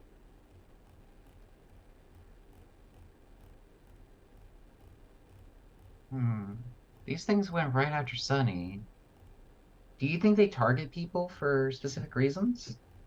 I mean, they seem to be intelligent to an extent, so it makes sense that they would pick and choose their targets. I don't know why they would target my partner, but... Wherever they're at, Kitty's gonna start looking around for a weapon. An actual weapon, because, if they're targeting people and they target someone that she's thinking of, death and hellfire will be raining. There are many weapons inside Dr. Humberto's lab. Many yeah, implements of science that may have been bought from a kitchenware store or a hardware store, like hacksaws, a few knives that are trying to look like scalpels but are really quite clearly just kitchen knives. There's That various have things been around that bent can be and broken to make them look closer to scalpels, but They'll take one of them that is obviously meant to be picked because it has its blade dulled for when it gets used later, but they'll just take one and then write in a pocket in a dress that surprisingly exists for the 1970s. dresses don't have pockets. Don't lie. Well, We we're can't cutting one. have pockets on these budgets. A leg pouch then, just strapped, just raise up the dress, put it in the pouch. Just use the good old cleavage pocket. What the knife? The knife. As long as the blade ain't pointing to you or you got something to cover, it'd technically be fine. Your chest doesn't bend too much. We'll leave that up to Kitty as to where the knife is hidden. It is stored and hidden. The knife is stored. Dr. Humberto, you are holding this mass, this gooey mass in your hand. This here, this should tell us everything we need to know. How to stop these things, maybe even what these things really are. Can I use the Eureka trope to get an in-depth understanding of what it is I'm actually holding and why it's important? Yeah. So, what does for the audience explain the trope? Oh yeah, I'm sorry. So the Eureka trope is just being really good at putting clues together and figuring out the bigger picture from the smaller clues. Because at the end of the day, Dr. Humberto really is a genius. And it allows you to gain an in-depth understanding of a clue once a session. Yeah. So it's like a really powerful rewrite kind of thing. Gives you all the knowledge you want. So yeah, this thing, this is the contents of its stomach. There is seaweed in there. There is seaweed in there as well. It's mostly plant matter. You occasionally see what looks like a reefer buried within it as well.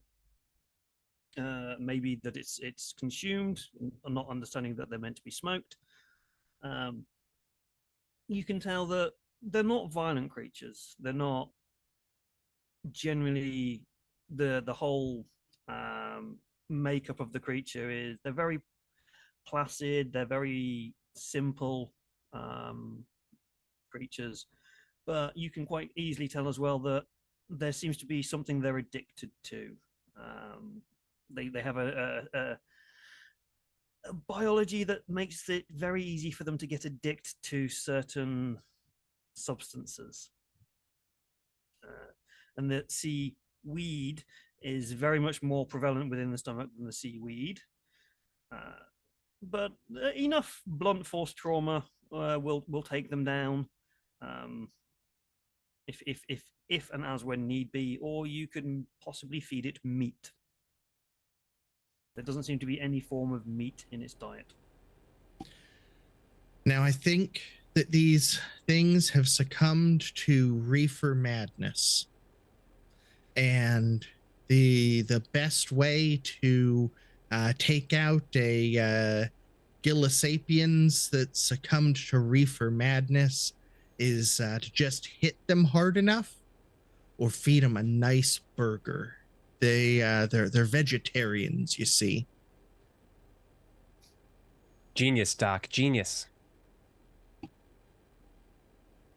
Wait, Worst case That's of a money great- they've ever had. that's great because at S-Mart we sell burger patties by the bulk.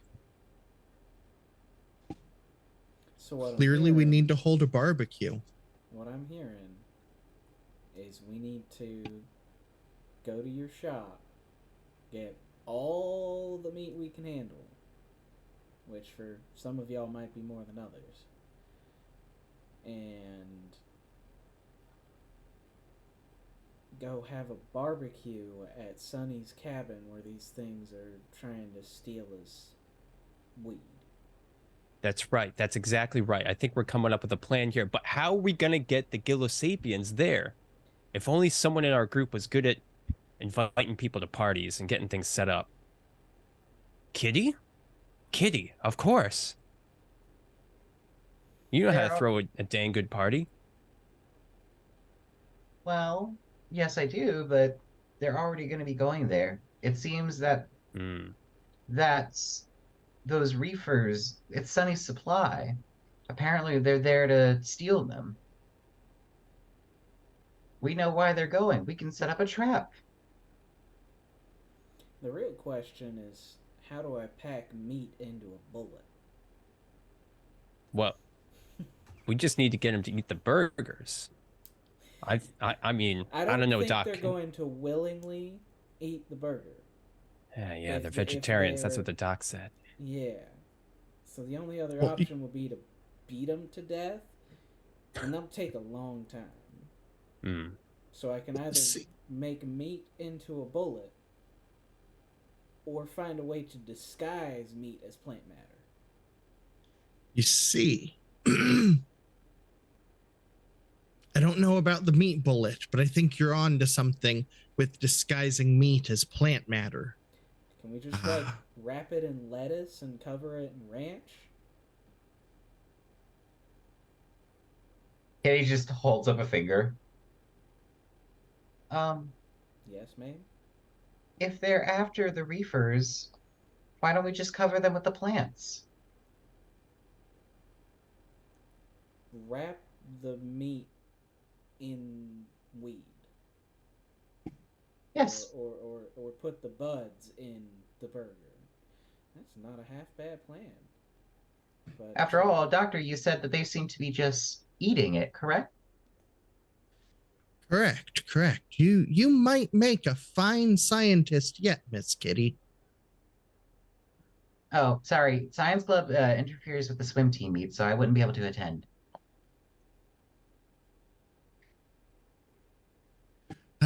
Okay. Well, let's hoof it over to that cabin. You know, sometimes the solution was in front of us just the whole time.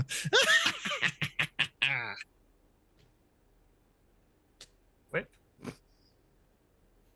I say yay. that was a good one. Oh yeah. And as you're doing that, you're peeling off the arm length rubber gloves and throwing them around. Getting the gross orange mystery liquid on everybody else who's there. All right. And in the background, there's a faint rumble of thunder with the cackle of the laugh. All right. Let's load up. Dale, you come with me. We'll swing by the shop. Load up as much ground beef as we can get.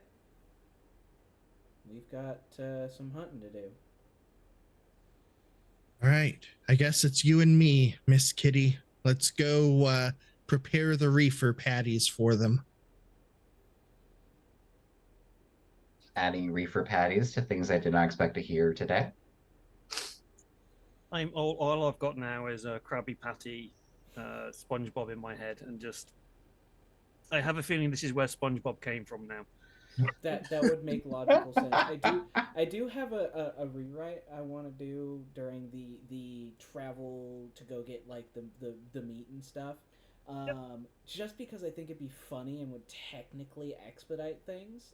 I want to use the cheap set and have it so the 4x4 like while backing up to the loading bay, backs through the loading bay to the freezer because it's just a big cardboard cutout of a shop and not actually made of plywood or anything. Yeah. So they only have to move it a little ways. Yeah. You can certainly do that. That'll be one rewrite. So you've got 11 left, and we've only got 40 minutes left. So let's start using them, ladies and gentlemen. That's why I wanted to throw one out there because I thought it'd Yep. be funny. You and just for even more comedy, as you reverse the 4x4 and you get the tailgate down, there's a very much a 4x4 shape now in the wall of the store, and you parked up by a very, very cheap freezer that is quite clearly not plugged in. But to speed things along, as you are moving all of the meat products from the freezer into the back of the freezer into the back of the van, the Benny Hill music starts up, and we end up with a muchly sped up scene of you just moving the meat back and forward very, very quickly.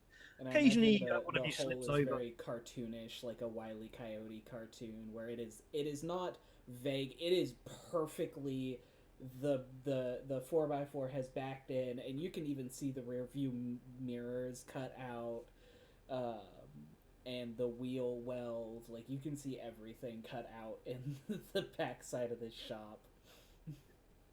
Yeah, cool. And you pack up, and then you get back in and wheel spin it out through, and pretend to go forward, but you actually drive out the front of the store, which is another cardboard cutout, and you leave the same shape.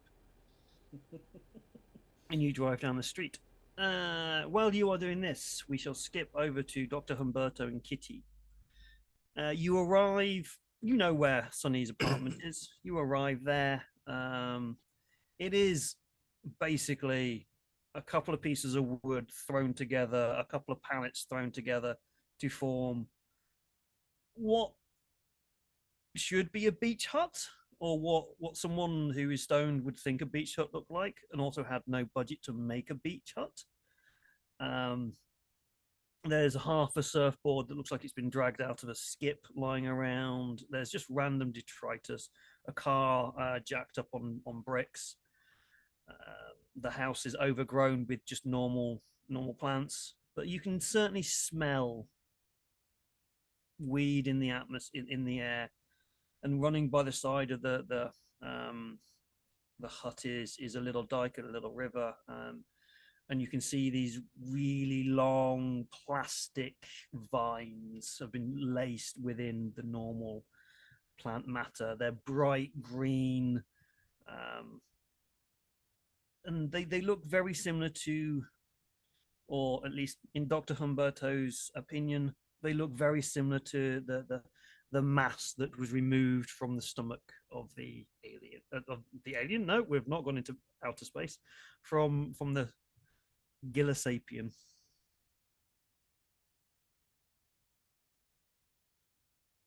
Kitty will get out of the car, pause, turn, and spritz a little bit more perfume in there because it still smells ranky.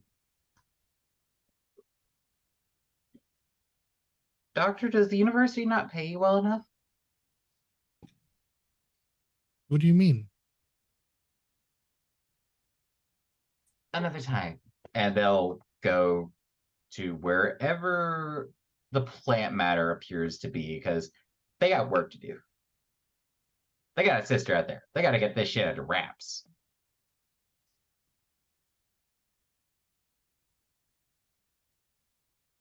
I want to do a rewrite here. I'm just I'm struggling to know where I wanted to actually go with it.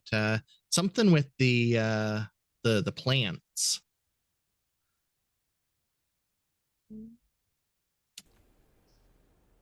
I think I got nothing.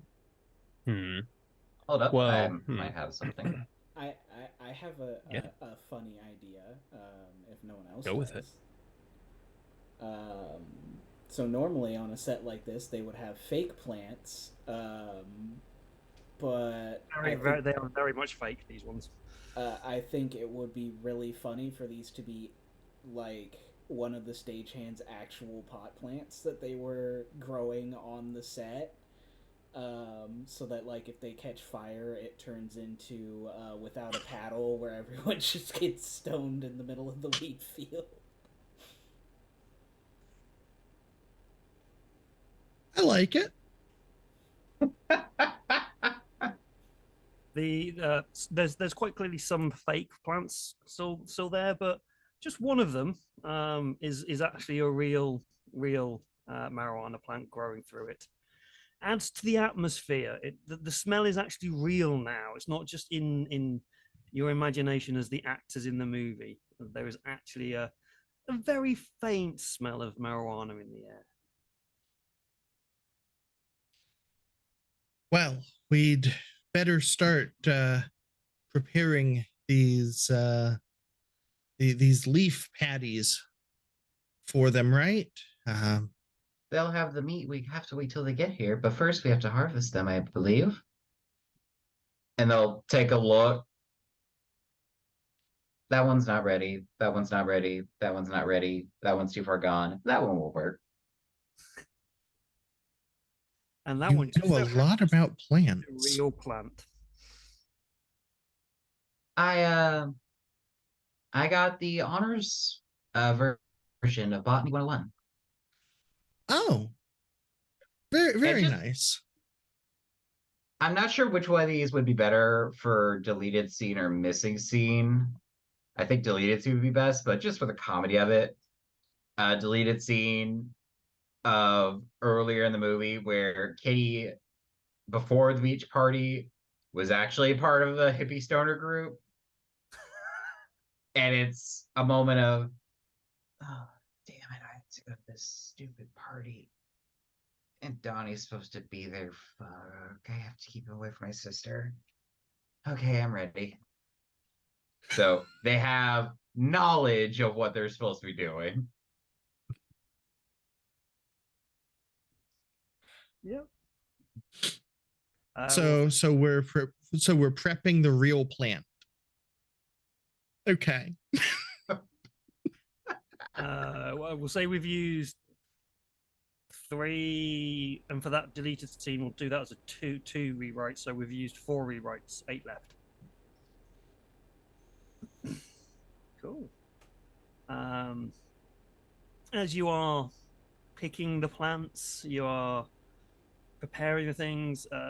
There is a barbecue that can be gathered. As you pull it out, you notice that there is a number above the doorway, slightly hanging off. What the first number is correctly upright. There's a 4. The second one is slightly tilted at 2, and the 0 is very much hanging loosely below it. Sorry. Doctor, what do you think that number couldn't means? do this without making that joke.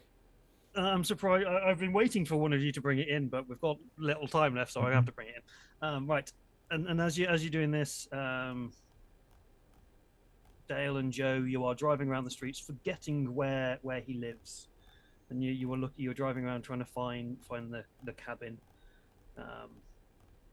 And you eventually remember, it's 4:20, it's 4:20, and you drive down there, and you see Dr. Humberto playing with a grill, trying to make a barbecue. Kitty is smiling happily as they are pruning a few plants, and you drive up with your truck full of meat. And Sonny's still in the bed, ironically. I never said we took him out. He's actually cuddling the meat. It feels nice and cool on a warm day. No, it's not safe for the munchies. It's not safe for the munchies. It's not cooked. All right.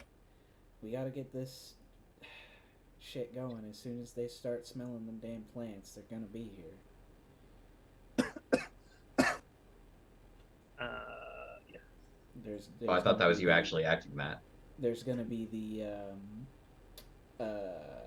screeching of tires into the sound tires make when they suddenly lose traction in sand and sand spurts everywhere. Because I imagine it is very much a beach hut and not a actual cabin. Um, and the 4x4 of meat has arrived with a Joe rapidly hopping out and opening the back. There is a comical amount of meat stuffed into the back of this 4x4. Like, enough he would have given himself a traffic violation because it's blocking the rearview mirror. It is packed full of just more meat than they needed for this. We have a special delivery. One of y'all want to give us a hand getting this shit out? Yeah, I'll help. She did you know she's a genius with plants? I didn't know And that. Humberto will go and start helping to get the meat out. Yeah, so are we cooking this or are we just leaving it raw? Gentlemen, I think it'll be better to cook it. Then the smell will get out a little better from the... Yeah. I mean, it's either that or we just toss a lit, match into the field there. We need to get them here faster.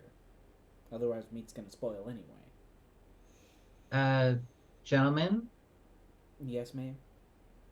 Katie will they had been using the knife to cut at the weed, and they'll just slowly point the blade towards the ditch. They're already here. And in the ditch nearby, there's so many very heavy set footprints. Oh my.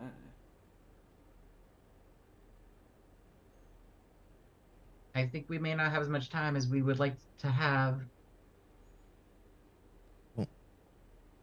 Hold on to your Bunsen's, kids. Let's get a barbecue going.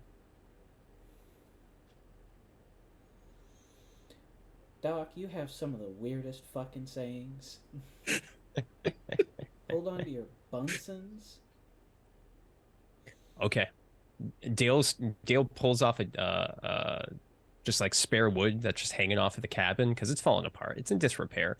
Just starts tossing on the ground, throws some lighter fluid on it, and then tosses a match. On the ground. Yeah. Just open ground.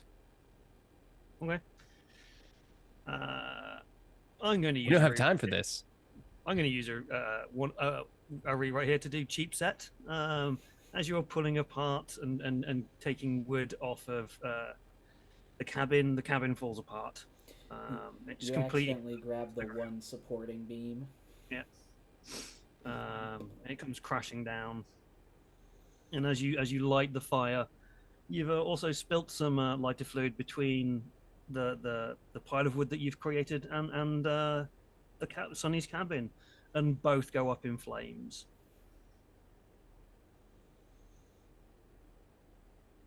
Well, we got a fire. Let's start getting this shit going. And Joe's just gonna grab a big fucking, I'm talking beach ball sized glob of ground beef and throw it sort of towards Kitty.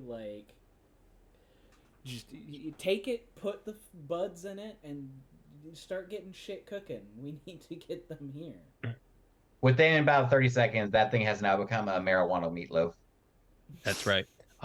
Dale will flip it with a shovel instead of a spatula. I would have thought you'd have put the surfboard over the top of it to make it as a nice table as well. Oh yeah, that's a good idea. As this kind of goes on, and you see the camera kind of pans out a little bit, and it skips forwards a little bit, and you just see the four of you stood around making burgers, flipping burgers. Some beer has appeared from somewhere. You've all got a can in your hand or a margarita or something. You've all just kind of sit around, and it's a bit like a campfire, a bit like a nice little chill out evening that you're all having. I did have that cooler of Dub Light. Yeah, that is still around. And I need you all now, all four of you, to make me. I've forgotten what it is. Is this to see how high we get? Maybe. What is it? I don't know what it is now. I think it's gonna be stamina.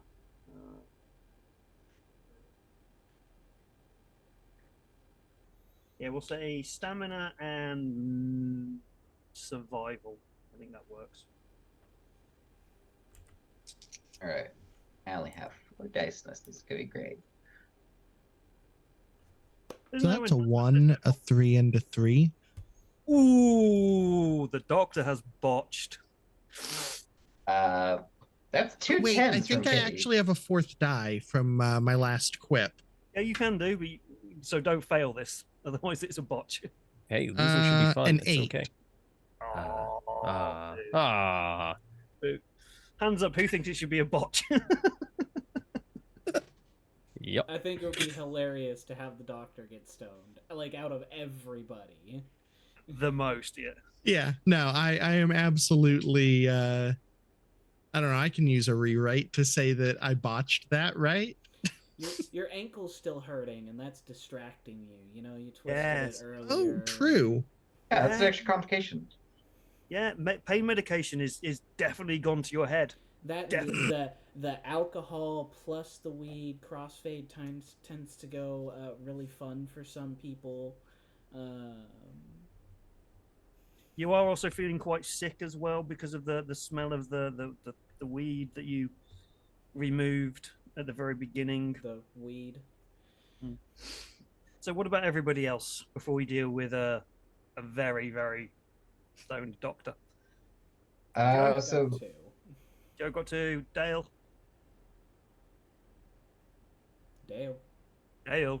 yeah, what you got? Sorry. I got 3 successes. I also have the occupational hazard trope, which allows me to ignore effects from fire, like electricity and gas. So I think I'm fine. I'm just immune. You are perfectly happy there. You're enjoying. And Kitty? So, are we counting 10s as roll another one, or counting them as 2 successes each? The 2 successes. All right, then we got 4 for Kitty. Kitty as well. She's experimented. She's used to this stuff. They just kind of looked at the doctor. The irony where the cop is the one who didn't fail but rolled the lowest. Resistance and resilience are built. Yep. Well, you see, I'm used to alcohol, not this particular illegal substance that happens to be around us. So, the doctor. So yes. How are Eyes you? are turning bloodshot. Think he's feeling real good right now.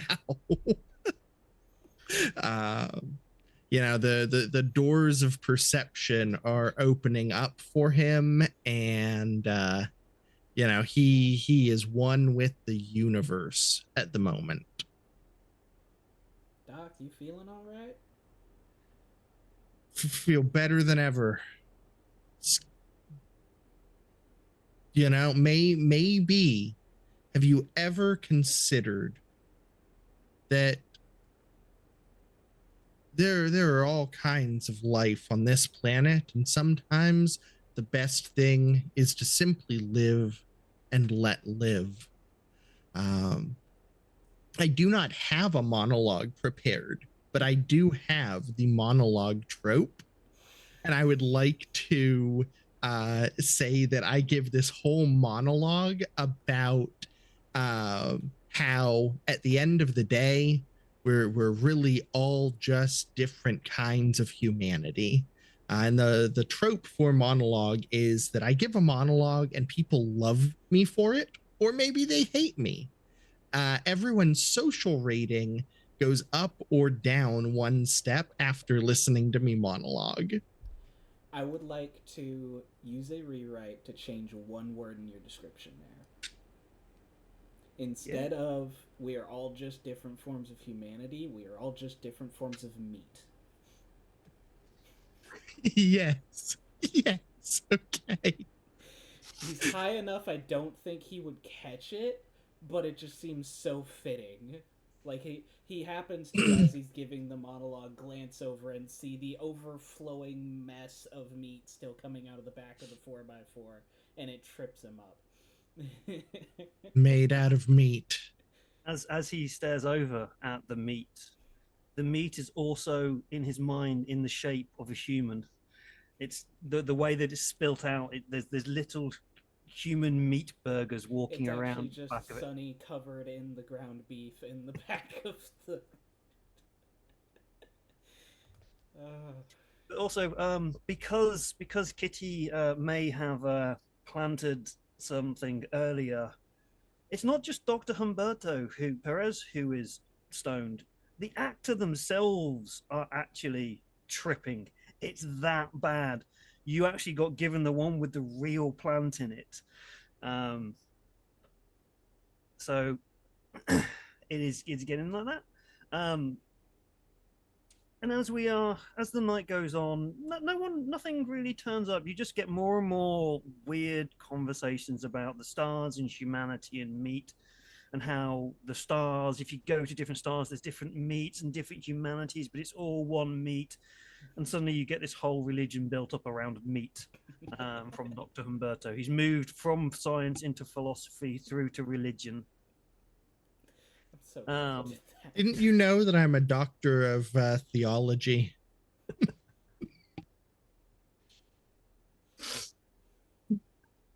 Your expertise just keeps changing.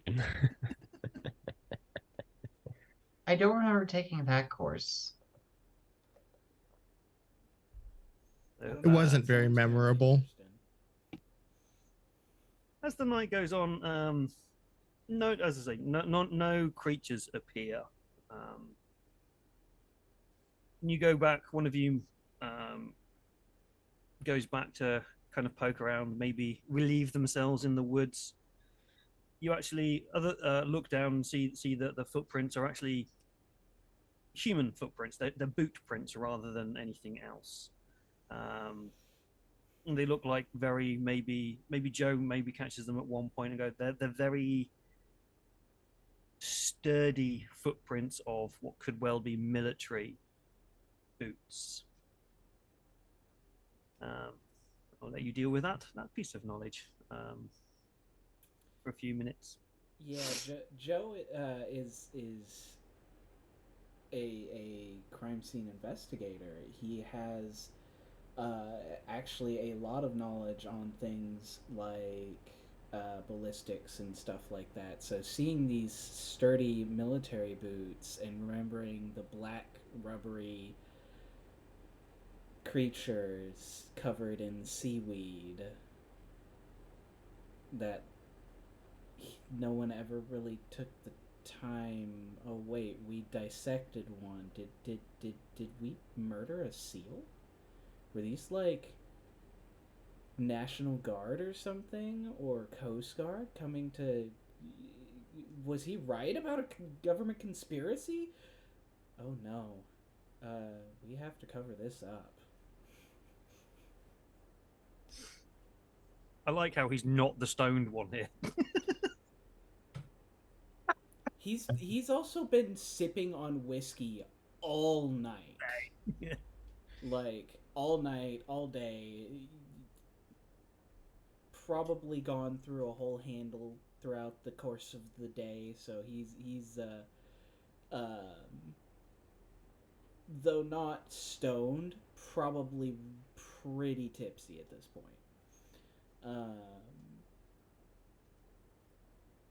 As Joe says, was he right? Was this a government conspiracy? The camera pans down the track that leads to Sonny's cabin. It sees two men in dark black suits white shirts, black tie, dark sunglasses, walking down the street towards you. And the camera fades to black, and the ending music of the movie kicks in.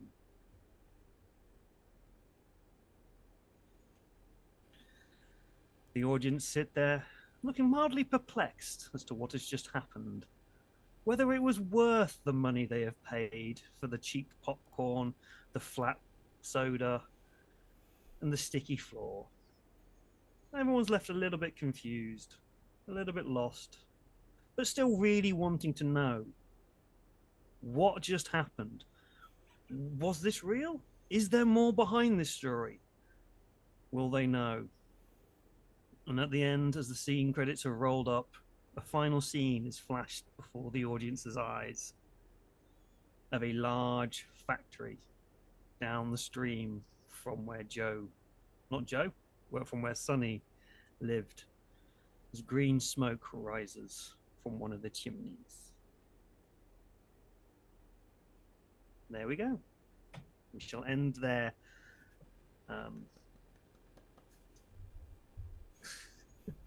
Colin, in 40 years, this is going to make its way onto some, film festival as a late night showing, and it'll instantly become a cult classic.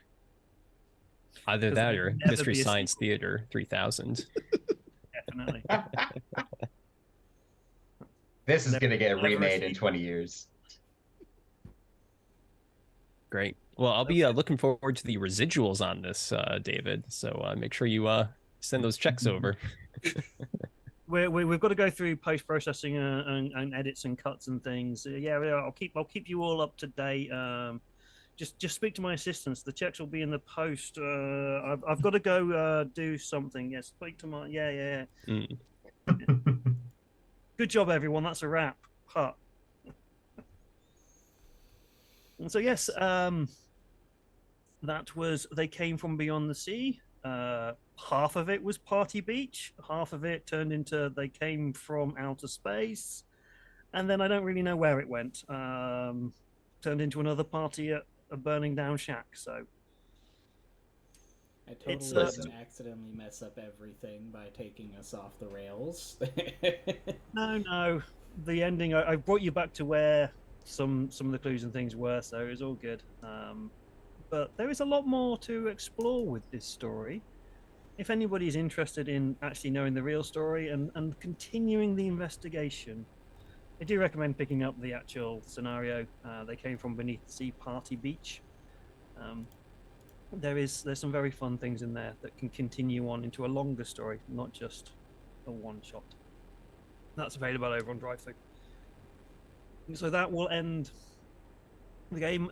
Final thoughts from our amazing cast. Good fun. I had a blast. Yeah. Good old campy fun. I am glad I made the meat rewrite. Yeah.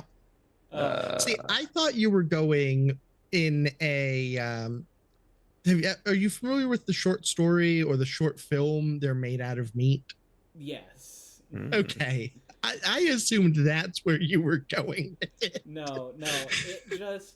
It felt too perfect for the stoned professor to not focus on the humanity of the aspect, but something they saw. And energy sounded too scientific for it because of the fire. So I was like, what's the only other thing we see? Meat. So there's a really weird, wonderful folklore tale from England where there is a dragon that is basically known as a meat. If you believe the stories, is a meat dragon. It is made up of the amalgamation of bodies being pushed together, and it's a meat dragon. It's just a bit of a weird tale. So I was going to bring in at some point maybe some flying meat dragons, just because you see weird shit when you're stoned. But yeah. Mistakes a plane flying over the head. So yeah.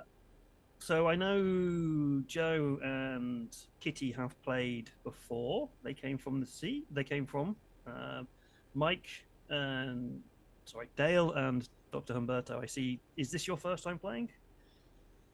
Yeah, it is in my case. Never had the chance before, and really enjoy the creativity of it, and kind of the player agency and the way that the players get to work together, deciding rewrites, other things, quips, for example. I think that's a really strong aspect to this, and it's just a fun little B movie adventure. I really like it. How about you, Eve? What do you feel about Yeah, the no, system? same thing basically. It's the first time I've had the chance to try the system, and as a movie buff, honestly, of like especially those old just bad movies, um Perfect game for it. Perfect game for it. it's the perfect game, and it so much player agency. I love anything that lets me actually use the d10s that I have in my bag. So You're at Onyx PathCon. I think that's the only dice you need, really, isn't it? We don't talk, probably we don't talk about probably. Pandora Scarred Not if Lands. We you're don't talk playing, about those what is things. it, Scarred Lands? Yeah, I'm in that game in what, an hour or so. So, but yeah, when I run games, I love to do and allow the players to have a lot of agency. And for the storytelling system here, this really allows that to go. It allows you to not use so many roles, but sometimes you want those roles because you want the failures, because you want the rewrites and all that kind of stuff. But I love the fact that it has a lot of player agency in it, and it's the storyteller can just sit back and go, yeah, you're the actors. I'll occasionally direct you, occasionally. Yeah, so I know we finished a little bit early than we were meant to, but I didn't want to take you on another 6-hour adventure. I don't think the poor doctor would survive another night out with you lot. So we shall do final outro introduction thingies. So who you are, where people can find you, and all that kind of usual malarkey. But before we do that, just a reminder: this is OPPCon, and they are raising money for, I forgot the name of them already. Bondi? The Banana Group. Banana Group. If anybody knows more about them than me, because they're not here in the UK or Germany, wants to say something about them, that would be wonderful. Does anybody know anything about them? So from what I have found out, the Banana Group is a nonprofit that is seeking to use tabletops and collaborative storytelling games as both a therapeutical and even political tool for people. They do a lot of good work for what I have seen. They're trying to use this as a method for anyone going through therapy or anyone going through any sort of other treatments involving it. So if you are in a good space and you enjoyed what you saw here today and you want to help out, maybe get people into groups like this where they're supported, can get into a better headspace and just have some fun in their life, maybe consider donating or, share their message, share their outreach. There is a link in the chat, so check them out. Brilliant. There we go.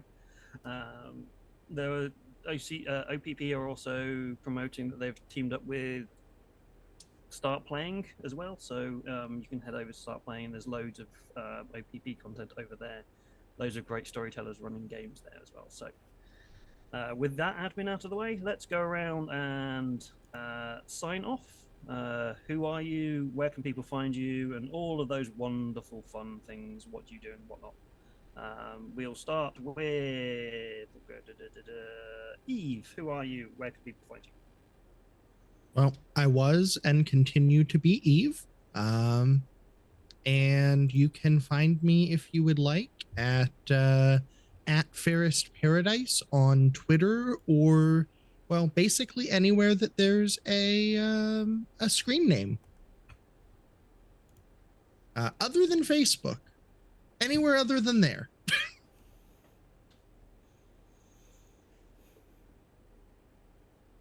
Who wants to go next? Sure, I'll go. Hey, my name's Mike. really love playing RPGs like this and do the podcast Dark Days Radio. Used to do some streaming games, not so much anymore. But always love talking about a good horror or even comedy horror RPG. So check that out, darker-days.org. Next, Joe. Yeah. I was like, nah, I'm going last. You go. I just figured you had James. more stuff to promote than I did. I have been playing our lovely Southern police officer, Joe Mitchell. My name is James. You can't really find me on a lot of the social medias because I try my best not to exist. Um, I will, however, promote that we do have a couple of other channels running games. If you did not see the pre-roll and see all of the other channels going on, we've got Rolling Nomads, who I will be shooting anyone who's still in the channel chat with over to when we're done here. They are playing Scion Demigod currently. We also have... trying to figure out which ones we got left. We got Dork Tales that are going to be playing Essence is starting at about 1:30, and Simulacra Studios is going to be starting an Aether game at about 2. So definitely keep your eyes out for that, and go support them too. We're all supporting the same group. It's all part of a Onyx PathCon, so all of your donations and proceeds, no matter what the channel, go to the same cause. And last, All right. Hi, I'm Mintzbo. I had the absolute delight to play Kitty, the totally ingenue big sister, just doing their job. You can find me on Twitter at it's Minty Bitch. For a little warning, please be over 18 because there is so much demented gay shit on there that it always requires a warning. Minors, no, sorry, besties, but happy that y'all enjoyed this, but don't go there. Don't. You can find me on Twitch at minty_bow. I usually stream on weekends. We do Monster Hunter, sometimes Pokemon, sometimes Animal Crossing. Sometimes I'll queue up a PowerPoint of the worst housing design choices I've ever seen and need to rant about. And I'm also with Jim occasionally here on Blake Slate doing fun stuff there. So check us out sometime. But thank you all so much for having us here. We are happy to be a part of it. and I have been your director for today, your storyteller. I'm David. I'm also part of Darker Days Radio, occasionally with Mike. I also have my own podcast where I tell weird folklore tales, the Drunken Storyteller. Currently going on a dive into tales with the devil at the moment on that. I have social media. I don't do social media for that. And hopefully, I was hoping it would be out today, or at least this week. The Kickstarter I ran for Eye to the Void is out at backers. I was hoping it would be on DriveThruRPG to promote it as a PDF, but it's not. And also, I have worked this month on this year's, I should say, Scion Pride book, which should be coming out soon. So keep an eye out for that one, Scion Pride 2023. I think that's all we've got time for, or all I've got to say. So thank you very much to my wonderful cast. Thank you very much to anybody who stayed around for the whole show. And I will see you all in about an hour and a half, or whenever Scarland starts on this channel, where I'm going to be a player and not run a game. So I shall see you all later. Bye-bye. Bye.